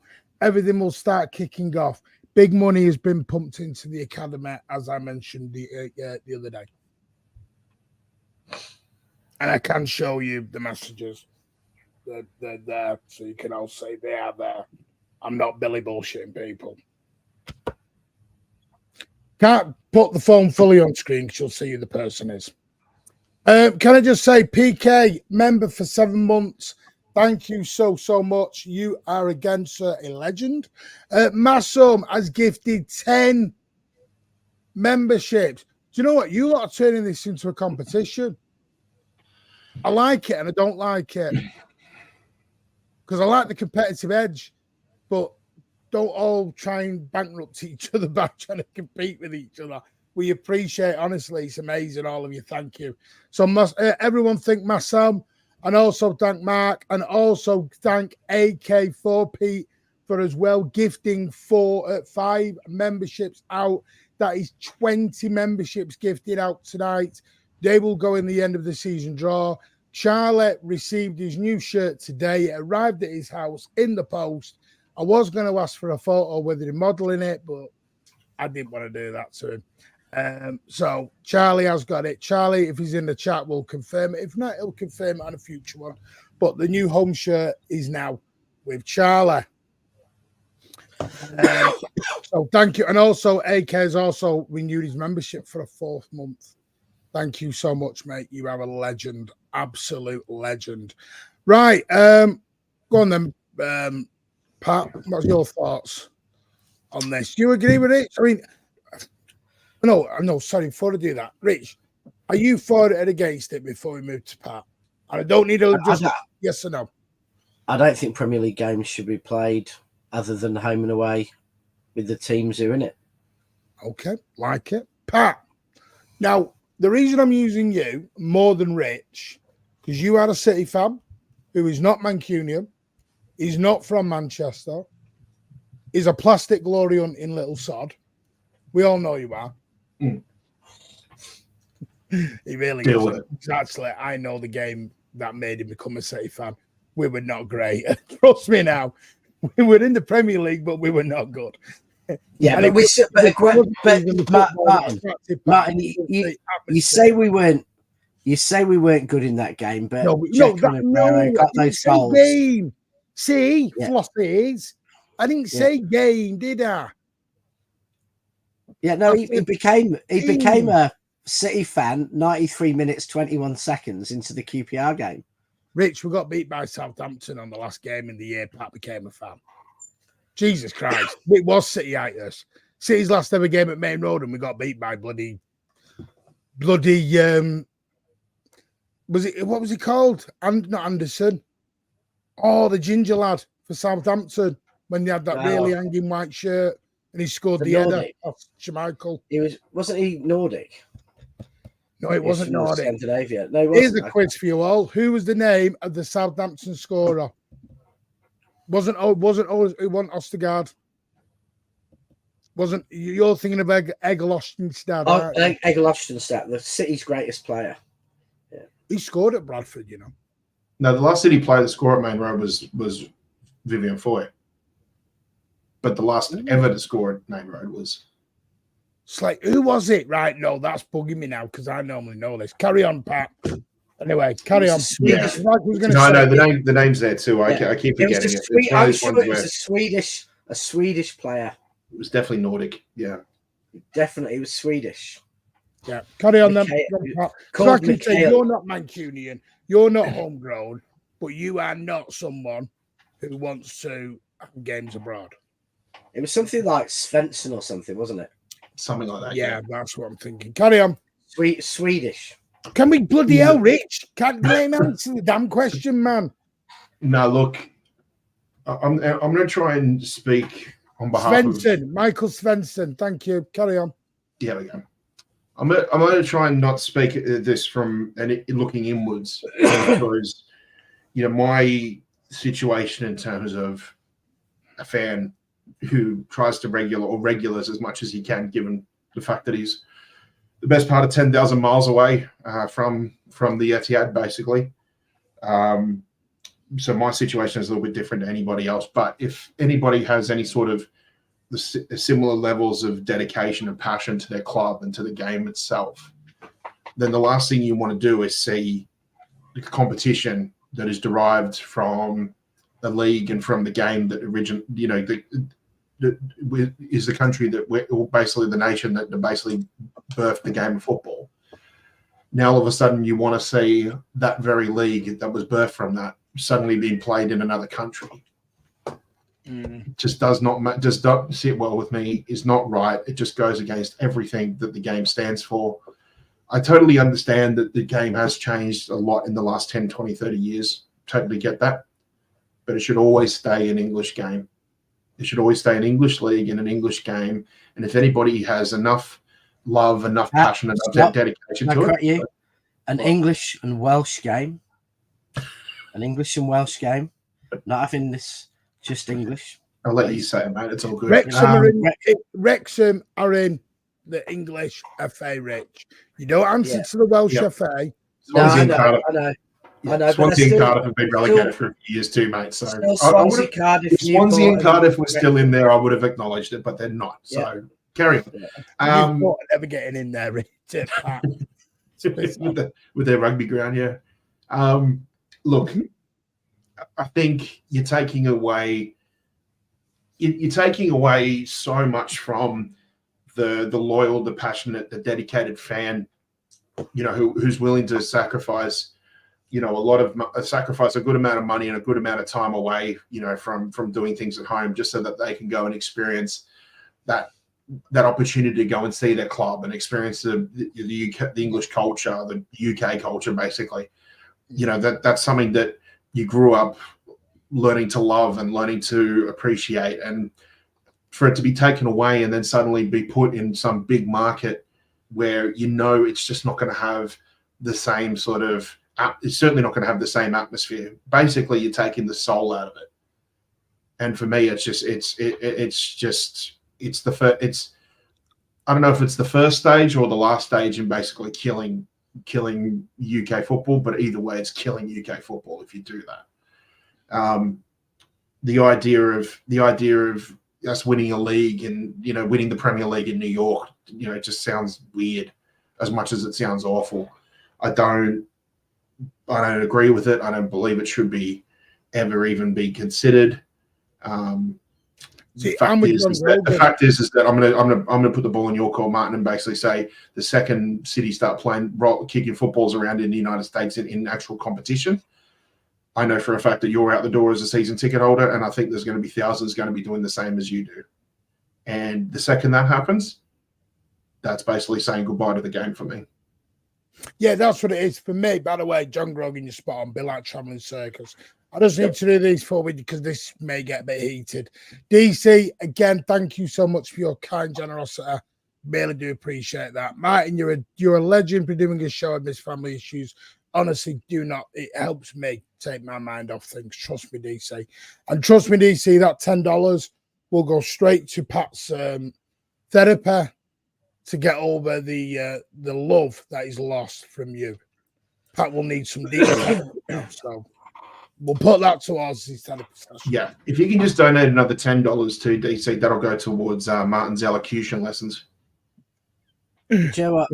I feel and then if anyone throws in a £50, we'll do it for Pat's football knowledge lessons. Yeah. I feel like a parole officer dealing with two errant, parolees. Listen, I'm having fun tonight. I don't care. Someone's going to come back to me and go, stupid challenge. I don't care. I'm having a bit of a crap evening. I'm having fun. I don't care. Yeah. Good. Connor, thank you for the £5, mate. Hey, Matt, I just wanted to ask, do you think City will sign someone else after Bruno G? Oh, will that be it? Love the channel. No, we love you. Thank you, Connor. Yes, there will be other signings. There was another tidbit. A Cancelo Kimmich swap has been mentioned. But again, that was only mentioned. Again, don't run off. Martin said Cancelo and Kimmich are swapping. No. Talks. You know when you get these informal chats, if we do that, would you do this? If we did that, because the trouble is with Cancelo is wanted by Bayern. At the moment, Barcelona are struggling to buy him, even at 20 million quid. So, and City would ideally just like to get rid of the guy. I know that sounds so harsh, but both of them, with Kimmich and Cancelo, both of them are the same problem to their club, which is they're on massive, massive wages. Like Cancelo's like our fifth highest paid player or something. 225 grand. Yeah. So, something for between those two might serve the financial to the financial benefit of both clubs. That's true, Yusuf, but don't, because that's going to be a whole can of worms for Rich, and you'll upset him and you'll make him very, very angry. Why? But it doesn't that won't. I mean, technically, Yusuf, Liverpool fans don't want to be classed as English, so you're in the English league, but you're not English, because Liverpool fans tell everyone they're Scouse, not English. Come on now, that's a joke. I have to say, I'm going to get triggered and come back to me. I'm amazed. I'm amazed that the Glasgow clubs have never moved to play in the English league. No, they have. They will have done, Rich, but they will have been. Oh yeah, but I'm amazed it's never happened. It just, I'm not saying I'd like it to happen or it's good. Why? We don't want our. No, Rich. We don't want the cities getting destroyed by hooligans every week. No, it's not that, Rich. If you took United, if we'd have done the Super League, for example, and you took United, Liverpool, Arsenal, City, Chelsea out of the Premier League, right? This is going to sound really harsh, but it's reality. The Premier League's dead. Because with all due respect, and this is what comes to me with this, let's take the Premier League round the world. Listen. Our American friends, our American owners are savvy businessmen. Yeah. Yeah. Be straight with me now. You're in Australia, you're in Sydney. And they put out a list of fixtures that are going around the world. And New York gets Manchester City versus Liverpool. Yeah, right. You're buzzing. Japan gets Man United versus Arsenal. Sydney get Ipswich Town versus Fulham. Norwich get promoted. Right, no. All right, but Sydney or Melbourne or whoever get Ipswich Town versus Fulham. You're not filling your stadium. Let's be straight. Ain't bringing in the money. Because let's be honest, mate. Move it around, because if you put Ipswich Fulham in Yankee Stadium in New York, still ain't going to sell out. Yeah, but that's my point. That's my whole point. Is so if you take Rangers and Celtic out of Scotland, Scotland's dead. The league's done with, Rich. Aberdeen are not going to be able to keep that league afloat on their own. Yeah, but you're assuming that Rangers and Celtic have the interests of Scottish football at heart. Yeah, and I'm assuming they don't. No, but I'm assuming they don't, and that's the thing. Guys, can we use France as an example? Because since Mbappe's gone, apparently the French league is really struggling to find a TV sponsorship deal now. They're in a bit of financial issues too. Just on that, quick one. When did Mbappe become fluent bloody Northern? He's got better English than Alan. Did anyone see the interview with Mbappe? He's always spoken decent English. Yeah, no. He was better English than many English people. Like, well, that's not difficult. Look at when we signed Bernardo. He was fluent in like 6 languages. Like, I remember seeing Bernardo going from Portuguese to English to French and speaking them all perfectly about the age of 22. I mean, Diaz's English is fantastic. Yeah, no, I mean, he's actually sounding a little bit Mancunian now, to be honest. Yeah, no, the best one was Jan Mulby, though. It was always the best one when he came over and he Scouse accent Danish. Sneaky person. I've got it.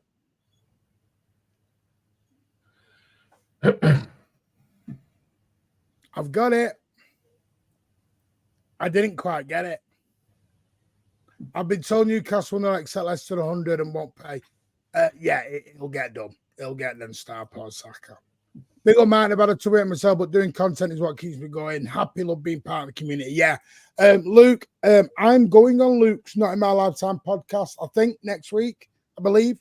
Next week, the 18th, 17th. So get over there and go and hit that subscribe button for Luke. Let's get him to 1,000. Luke TV, City Luke TV as well. Let's get him to 500. And Vader Games, let's get him to 1,000. Let's really get everyone going. And also go and give True City fan Patrick a lot of love. It was his birthday yesterday. Go and give him a lot of love. Caldine said there may be swaps. Could be swaps, yes. What did Cancelo even do to be XL this bad?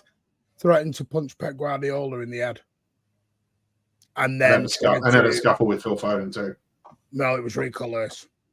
Oh, I thought it was Phil. He basically bullied Rico Lewis. bullied the player who has a strong background in mixed martial arts. Basically, why is that little brat of a kid in my place? Yeah. No, but I can't help but think that of all the players, he bullies the one that probably has the best experience in mixed martial arts because of his dad.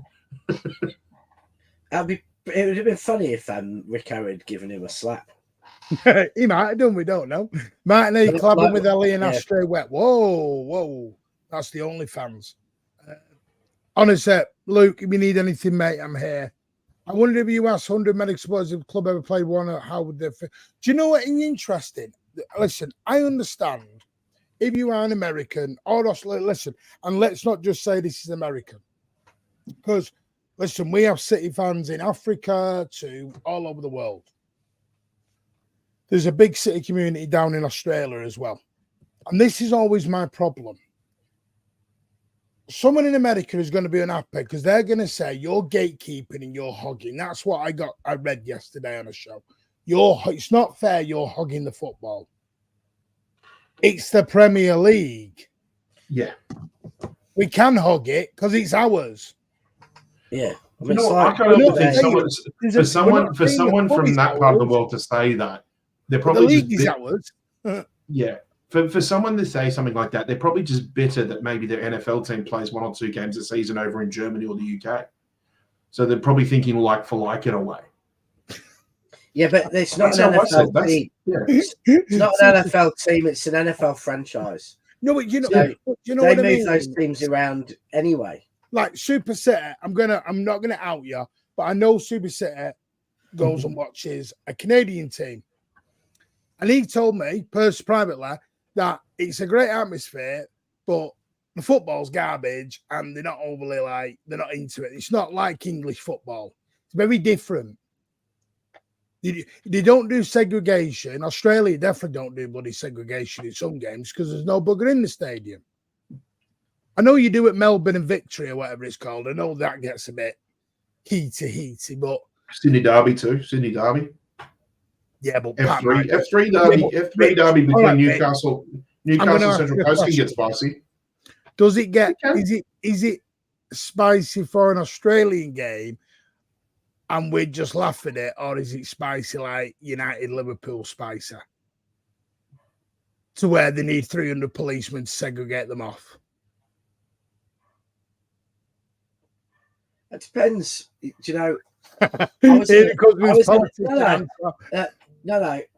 in a pub in Melbourne years ago, this is 10, 15 years ago, sitting in the middle of Melbourne, and all the windows got put in. I was up there with visiting friends and stuff. We were just having a quiet drink because there were some Croatian fans in the pub, and they were playing a Serb team later that day, and the Serbs basically came and put in all the windows of the pub just because there were Croatians in there and tried to get in. So there is some there is some of that. And again, the A-League tried to get rid of that by getting rid of the ethnic-based clubs, because all the clubs in Australia were like a Greek club, a Serb club, a Croat club, and so there was some really.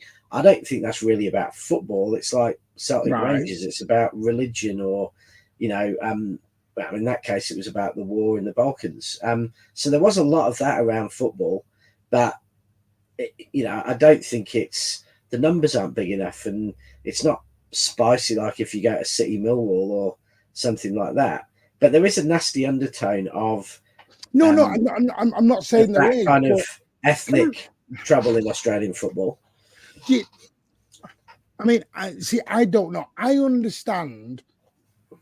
For Pat's sake, Pat spends thousands of dollars to come and watch her.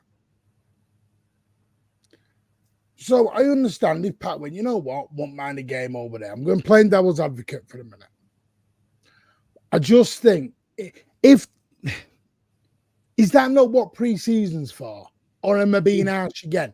Because another thing I got told was, but that's pre-season. We don't want the we don't care games. You do, Alan. I emailed it. Yeah, check your emails, please. That's what pre-season's for. Yeah, but because I can tell you when I do pre-seasons, the game itself is probably actually further down the list. Yeah, but I'm more about enjoying the sunshine, meeting other fans, interacting, socializing, enjoying yourself, and then maybe if we get to it, we might actually worry about what's happening with the game. Tuesday, I'm not in my lifetime. Great, can't wait. No, I don't mean that. I mean, I'm trying to do this in a very PC right way, because I know somebody's going to get offended at this point. I know they will. They will. And I don't want you to. This is the thing. We're not gatekeeping stuff like that. What I'm trying to put it in the correct way. And the trouble is, there's no easy way of saying it without someone getting offended, is there? There's no way of doing this. Yeah. Okay. Well, you don't have to be PC with me because it wouldn't sit right with me. The whole idea of everything that I know and love in terms of a match day in Manchester, if you brought that over to Sydney, sure, it sounds great. In my backyard, it sounds fantastic. But I know for a fact that I'd be sitting in the stands there, and it just would not be the same. It wouldn't feel right. It wouldn't sit right with me. Boys, hecker. Pep's probably going to stay, and Bruno will join. Come on. But what I mean is, when you were in Japan doing that part, the reason why it got so many views is because you were the only bugger doing it. And your exact words to us, and let's be straight, was nobody knew the songs over there.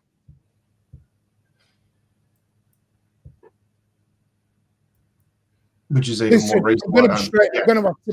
more reason why I don't like it. Yeah, there's no other way of doing this. I can't do it in the nicest way, and I wish I could, because I want to be so respectful. But the whole point of coming to Manchester for me was, like Carl, me and Carl about ding dongs, Gundalorian. But the one thing he said was, I want to come to Manchester Take me to Main Road where it used to be. Tell me about Main Road. Tell me about the statues. I want to go in the superstore. I want to look round what used to be Hyde Road. It's not Martin. Sorry, I want to say this too. Next time I'm over, I'm hoping you could take me around Pink Bank Lane. I'll take everyone around anywhere. I have no problem with like that. The first round. Yeah, I told Alan I'd take Alan to where Main Road used to be because the bugger's never been. The point I'm making, you cheeky sod. Bloody hell, I've been more times than you've ever been, so don't remember that. No, you haven't. Alan wears a black eye. Yeah. Hey? To be fair, I don't have a black eye. Martin, Alan had a season ticket for about 30 years before you were born. Yes. So, you know. Yeah, that's because his favourite player was Billy Meredith. Meredith.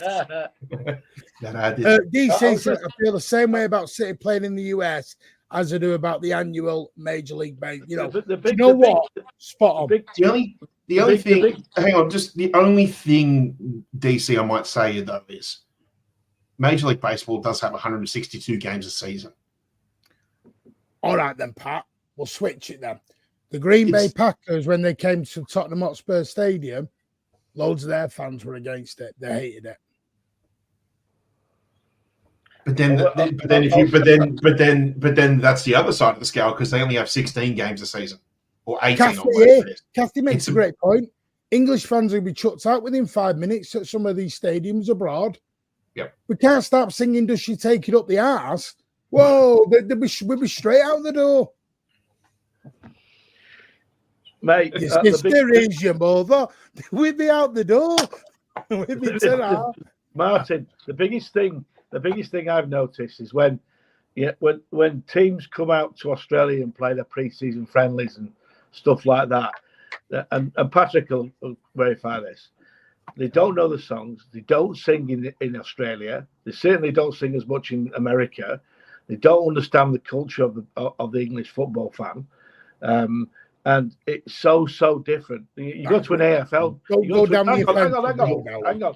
You go to an AFL game and they don't sing. No one sings. It's like being in a morgue. It could be 100,000 in the MCG. It's like a morgue. I'll be honest. Do you know what it is? Do you know what it is, Alan? Alan, you're absolutely right because do you know what will happen if they put, let's say they put Premier Leagues in Sydney. Premier League matches, it'd be exactly the same as pre-season because the way that it'll all be set up by Ticketek, Ticketmaster, whoever the organisers are, it'll be set up in a way that is exactly the same as pre-season. Where if you remember when we played Real Madrid, right? Were you sitting in the City active section? No, there wasn't. You weren't sitting there. Well, I was sitting in that active section. Now, the biggest problem that we had with that was, first of all, Ticketek wouldn't let us book more than 10 tickets at a time. Yeah. Remember, me, Steve Bardsley, we all tried to speak to Ticketek about trying to get batches of like 20, 30 tickets so we could all be seated together because that's the whole idea of being in an active section. They wouldn't let us do it. So we did everything in our power to try and book blocks of 10, try and get ourselves seated as close together as possible. And even then, Ticketek wouldn't allow it. The system wouldn't allow us to sit close to each other. By the time the game came around, there were still tickets available for the match because, let's be honest, MCG can hold over 100,000 people. And 99,500 people actually turned up to the game. Like, in terms of crowd numbers, it was fantastic. We're not getting him because you're skint, Starboy. Skint. Yeah. But the problem that I had was that they made the active section tickets the cheapest tickets available. So the second there's any tickets available, they're just going to go to the first sort of AFL rugby fan who just decides to go spend a night out and go watch the game. They are going to contribute absolute nil to the atmosphere itself. And it actually got so bad to a point of where a few of us would actually stand up and sing, and either they would have a go at us, those AFL fans would have a go at us, or they go and report us to security or to the police to tell us to stop singing. But that happens there, Pat. In fairness, that happens there. No. But I totally get that. It's changed in itself. But what I'm saying is that if they're trying to rip the soul out of football fan support and atmosphere at a simple easygoing preseason match at the other side of the world, that shouldn't happen. Then it's exactly the same if it was a Premier League match with everything to play for. So the basic thing I'm getting to is that even in pre-seasons, you've got organisers planners, security staff are trying to rip the soul out of a game in terms of atmosphere. It's going to be exactly the same if the same match is in an actual competitive situation. And simply put, it's going to be exactly the same. Doesn't matter whether it's a preseason, doesn't matter whether it's a Premier League or a Champions League match. If it's ever going to have any sort of atmosphere, it's always going to be in the UK. Yeah, correct. Nowhere else. Nowhere else.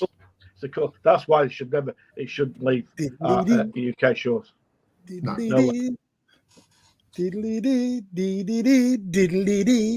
Is Martin on drugs or something today?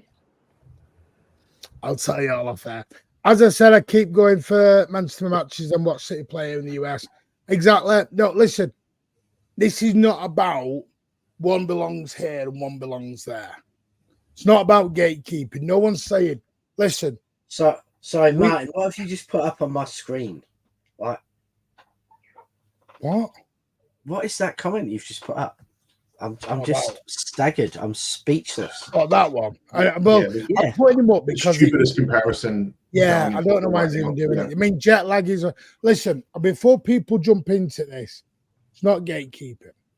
What it's simply about is that we're not saying fans from all over the world we love builds the club. We want that. All we're saying is come here. If you truly love the club that much, you will make the effort to come over every season. If I've chosen to go and support the Raiders in the USA, I don't have a right to then demand the Raiders come to me. I've chosen. It sounds entitled then, man. It sounds entitlement, yeah. Out of all due respect, I've chosen to support a club 5,500 miles away. That's on me. That's not me being harsh. That's on me. Alan chose to leave Manchester for reasons I will not go into, but he did. So did Rich. It's not Rich and Alan can't then say, City, come here. Come here now. That's right. Snap, get here.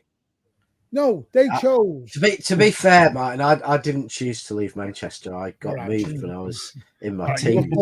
I'd have had to have left home at like 15 or whatever. It was forced out by the bailiff. Yeah. But let's be honest. If I put it to Rich and I put it to Alan, if they were to come out, if they were to Premier League would come out and say, sorry, one sec, Alan, I just want to do this because I will miss it.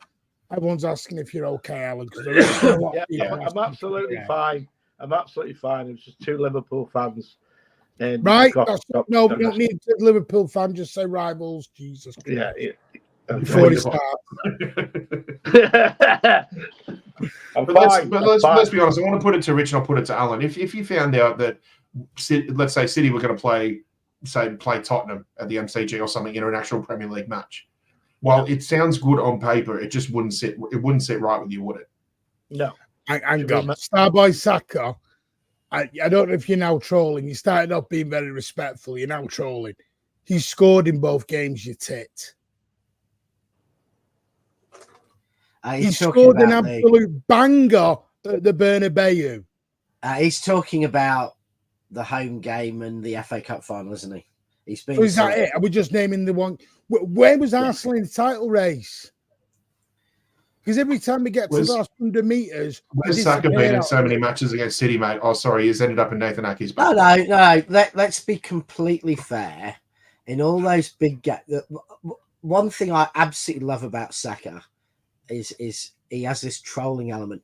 Whenever he doesn't have a good game, he starts limping. Yeah. You watch, if there's a big game and Saka isn't playing well, it's not going in his favour, he starts limping. He like, I've never seen a player anywhere in football who 100% of the time they're not having a great game, they start limping. And it must be it's hilarious. Watch it next season, everyone. Can I just say, lose, it'll be limping. I understand, right, Starboy. Right, I'm going to have to put you in a timeout because what you're doing now is winding the chat up. I'm sorry, you're winding the chat up now. Stop. You started off being really respectful and then you turned into a tit. Come on. Mayor Allen's. Anyway, Personally, I don't want it to happen. I've said if it happens, I'm done. I'm out. Alan doesn't believe that. Alan's going to get a big shock. We're not a travelling circus. It's a load of bullshit. Listen, you wouldn't know what to do with yourself at weekends in the winter. Alan will, because you know what I'll do? Do you know what I'll do? I'll become chairman of City FC. And we'll start rising from the Phoenix. He'll start travelling down. I'll put him in touch with some Oxford fans. He'll start following the mighty news. Alan, I've never said I would stop loving Manchester City, but I'm not going to love something that just wants to stab me in the back. Mate, I'm not being racist in any way, but this is all down to the American owners that want this. Get rid of the American owners, ban them, kick them out. That's what I say. I say that would be lowering ourselves to their level and doing what they're trying to do with Gulf owners. I think you just say no. Right. I think you just say no. It's not happening. The American owners will, as soon as it's not a guaranteed profit stream and everything else, the American owners will walk away because they're not in it for the football. They're in it for the money. And as soon as it's not the best investment they can make, they'll move it somewhere else. I was saying this to a fan of, I think it was Arsenal fan. If you're more bothered about the financials than you are about the football, start supporting a company. You just watch the footsie, woohoo, Commonwealth Bank, we've gone top of the league. Oh, Tesla have gone number one. Just beaten Amazon by, $1.27 in the share capital. I mean, it's football. It's a game. It's played on a pitch, 11 players, and it's about winning matches. It's not a business. It shouldn't be a business, and it is a business, Rich. Though it is. It is, but that's not what football's about. And Americans will learn that and walk away. Miami, you're in, Alan. I think it's Miami. You're into Alan. Appreciate you because it's not you, Alan. Glasgow. Bloody hell. Everything's about Alan. And your league will go down. It's about money. That's the problem. Because the thing is, what they want to do is turn the Premier League into the Super League. What you're now getting is American clubs versus Gulf investment clubs. And that's why City were very wise in the choice of words that they used in that statement of Gulf investment. They didn't say Abu Dhabi investment, they said Gulf investment. Yeah. They were clever. Anyway. What gets me is who are Arsenal sponsored by? Who's the ground named after? Well, that's what Martin Blackburn said. Did you not read Martin? Was it Martin Blackburn? I wasn't on before, mate, but this is what gets me. Is it Martin Blackburn? Hypocrisy. Oh, yeah, American owners joke. It's a joke, yeah. It's a joke. It's an absolute farce and joke. And I'm sorry, but the Premier League become corrupt. Alan G, I will always love City, but I can't get on board. My season ticket, everything to go back, mate. I can't get on board with it. Now, the thing you'll talk about is Martin Samuel, who wrote the piece in the Times. Yeah, he basically said that it was just the FFP was it was designed to be for the protection of clubs, but it was the tyranny of the majority as part of it. Was pivoted. It was pivoted to the tyranny of the majority to stop everyone else. Yep. I hate to say this, but the Premier League's become corrupt. I will say, we're going to end on this. Has anyone seen Crystal Palace's latest sponsorship? No. Who is it? I'm not going to say anything because Martin Samuel, thank you. I kept saying Blackburn. Martin Blackburn, that's another one. Martin Samuel.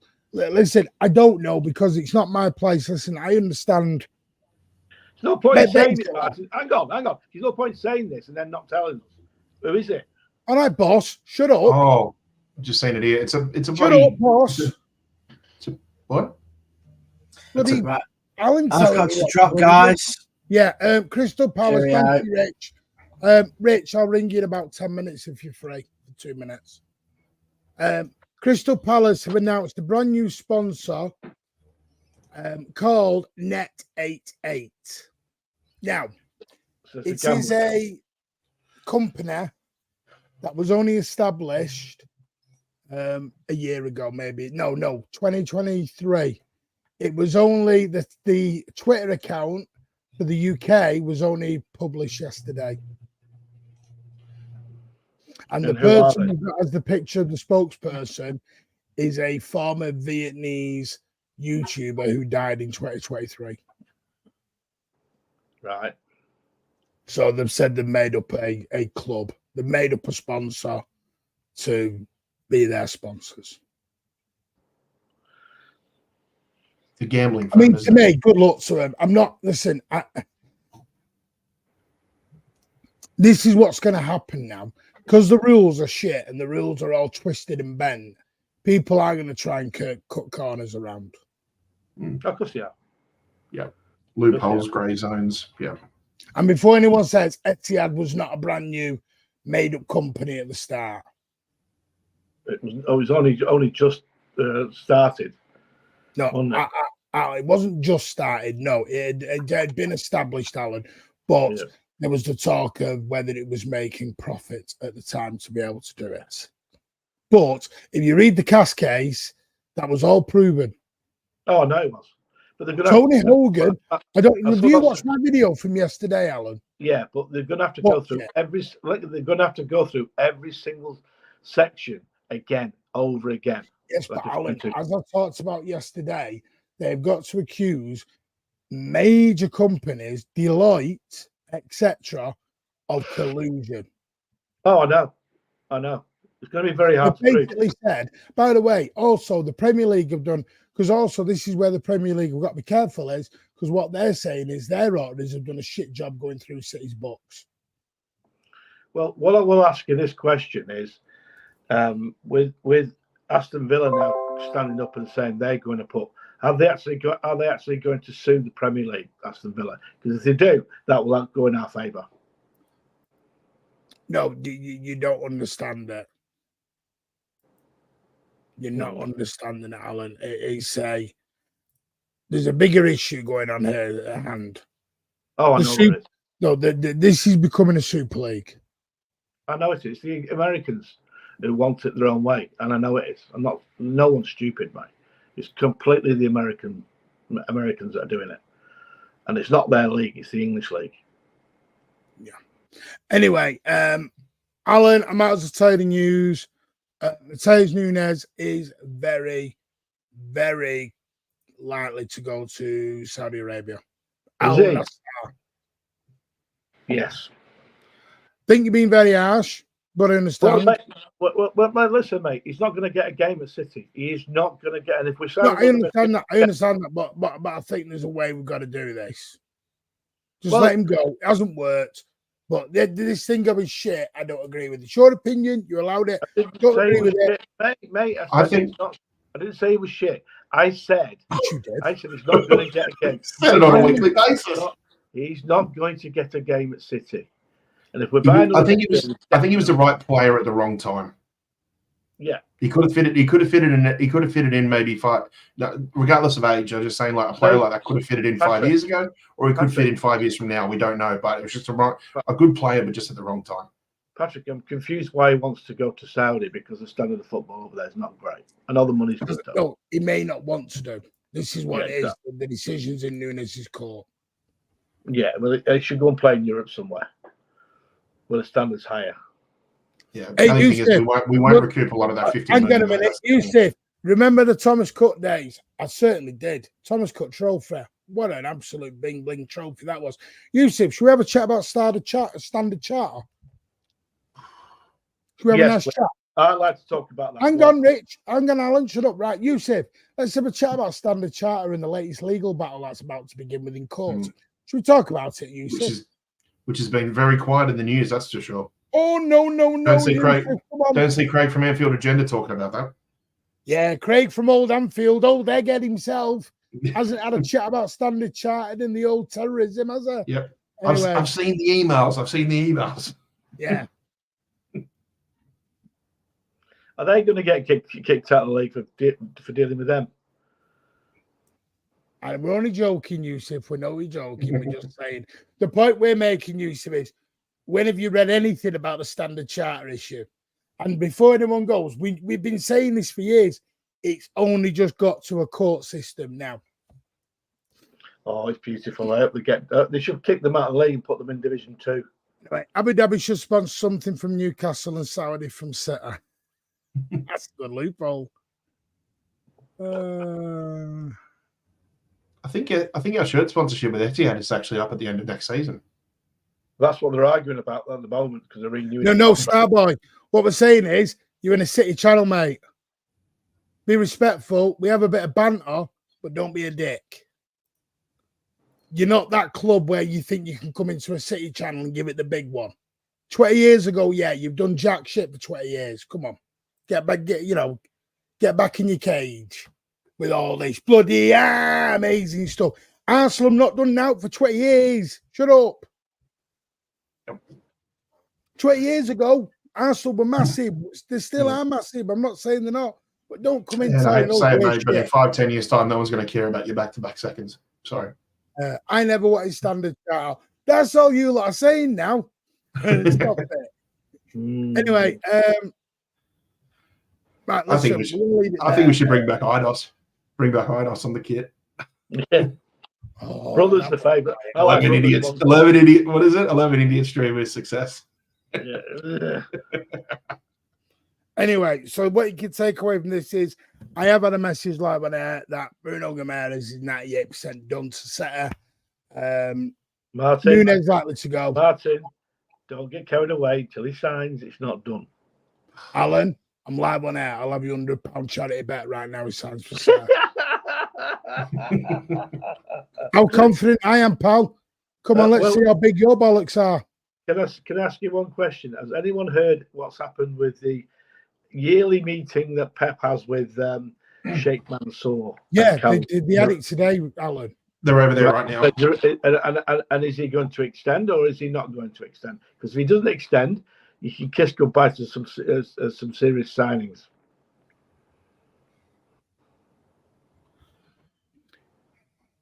I think he'll re-sign. I do as well. I'd like him to. But if he doesn't want to re-sign and he wants to go, then we're on the lookout for a new manager. Any big signings will question signing for City after that. And as a fact. No, they won't, because Manchester City is bigger than Pep Guardiola, Alan. Okay.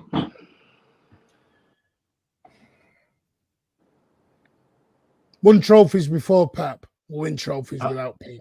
I'm not saying that, but Pep is a massive attraction, and we know he is. Right. Hang on a minute. Did Liverpool and United not sign big players after managers went? Did Arsenal not sign big players after Wenger went? Mate, you know and I know, if you're a footballer, you want to play under Pep to learn the game properly. He's a massive attraction. Right, then. You know he is. So right. So what did Aguero, Company, David Silva, what did they all do? We had Mancini, mate, and he was a big draw card. Kevin De Bruyne was signed before Pep came in. He was a big draw. Signed by Pep though, even though they all wanted to play for Mancini that much that they all wanted to do a mass walkout. Yeah, that was at the end, not the big. Because Mancini was a cock. End of Alan. And we won the league with him. He was a bully. You want it straight? He was a bully. Oh, they're all soft. All the players are soft. Alan, you try and treat people. No wonder you nearly got a smack in the cafe. Jesus. Jesus Christ. I want to give him a slap right now. Right. Anyway, if we get Bruno signed, isn't Bruno G? Yes. See, Julie's putting 2 and 2 in it in the 4 mark. Nando is your only trophy hold. We attracted players before Pep. John Grogan agrees with you. Cole Palmer is levels above. Do you know what? I'm just banning you because you're boring me now. You're banned for good. Who's banned who? So someone who just wants to be a dick. I'm not dealing with it. You go and sit in your bedroom and play with your Pokemon cards. I'd rather us bring back Carlsberg. Anyway, right, listen, I know tonight's been way off all over the place. I've had a major shit evening. I do apologise. Thank you all for your patience. I want to say a massive thank you to Pat and Rich, who have held down the fort while I was away for the first 45 minutes. I've got a long evening. I will be back tomorrow. I'm on LB's show at... Alan doesn't even have a freaking clue what he's done there, does he? What's going on there? Anyway. No, AK, leave it as it is because the money doesn't come out of their account. So, well, it might do actually. They won't be included. I'll be on LB's show tomorrow at 1 p.m. with Tone. And then I am on Hugh's channel and Joe in the evening for a panel show. Saturday, Sunday, there's probably not going to be anything. I'm going to have the weekend off. We'll be back next week. I want to say a couple of very special mentions to Michael Feener, who's going through some very personal things right now. And I want to say all our love and thoughts are there with you, Michael. Same with Muddy Duck, who we missed as well, who's not too well at the moment. And also to Alec Johnson, who's one of our regulars, been here. Muddy Duck, Alec and Michael Feeney have been here from day one. And they're going through some hard times at the minute, and we want to send our love, thoughts. DMs are always open, but it's the same to everyone.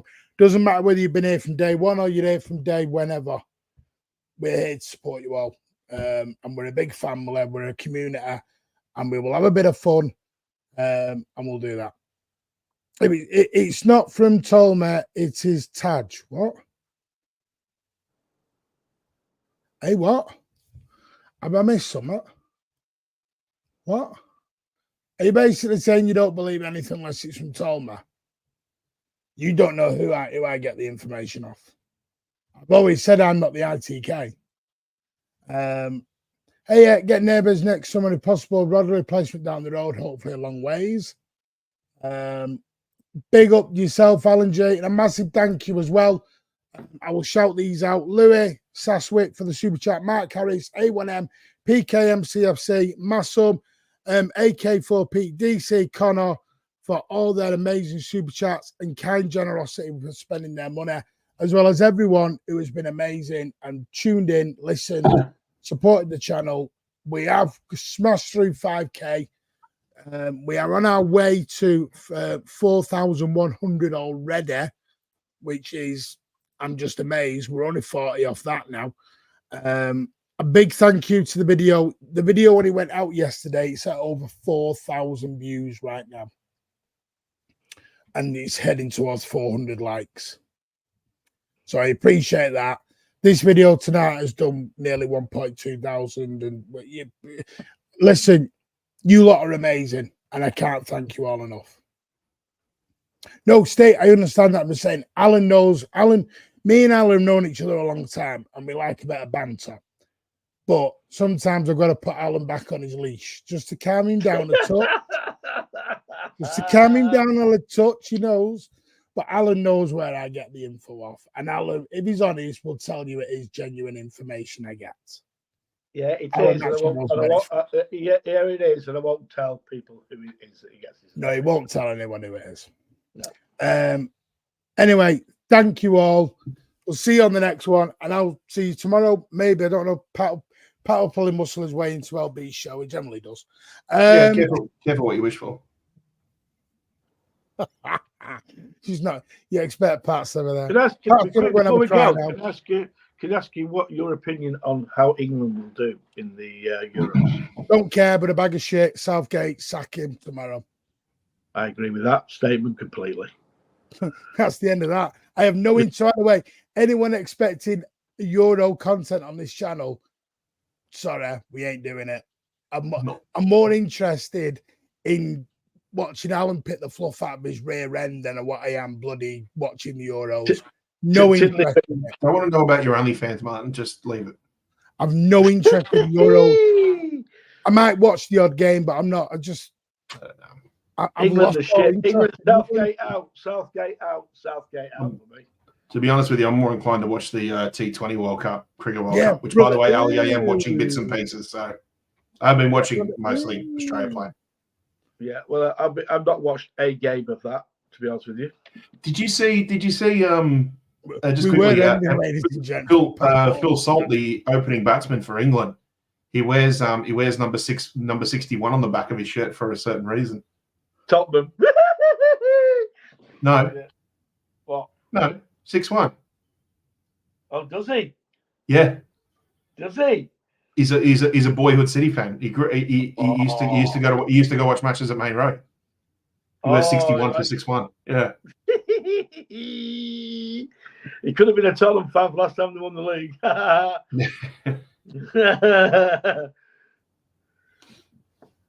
Sorry, Martin. So have you two finished talking cricket now? Well, you know, there is a What do we have with that attitude? Because it's there isn't. It's only the 2020. It's not like. And on that note, everyone. Yeah, after talking cricket, DC, and he wonders why you've got rid of him. He wonders why you binned him off. Good, less pressure. Oh, it's a fighting talk now from back to DC. Whoa, Yeah. They'll be fighting over the silver next. Anyway, take care. No, the problem is, no one's fighting over Bernardo Silva. Yeah, Can afford it. which is good. Not in my lifetime. Thank you, Cricket Van TV. I won't forget, I'm on there Tuesday as well with Luke and all the gang. Get over there, help them over to 1,000 and City Luke TV and better games. MCFC Pubcast 9320. Get over there. Looks like Andy is away at the minute. So just Andy's on his weekly trip to Benidorm. Yeah. Is he good? Is he down in Benidorm again? Yeah. Oh mate, he's been like three Right, times since I came. Shut up. Can we do this up? Jesus. He's always in Benidorm. Okay, I can't tell you about the podcast because certain two people won't tell me when they're available for a meeting. Been asking for 2 weeks. Well, we're all busy at different times, aren't we? Yeah, you're just busy to pick your phone up and answer a WhatsApp message a week later. It's the off season. Just let us be. Matt, take care, mate, and good best of luck with it. Let us know and we'll support you all the way. Yeah, longest outro ever, Jesus. Bye all. We're ending this. Bye all. This is all Alan's fault. Bye. I blame Alan. Bye. You always blame me. We got about. I'll ring you later.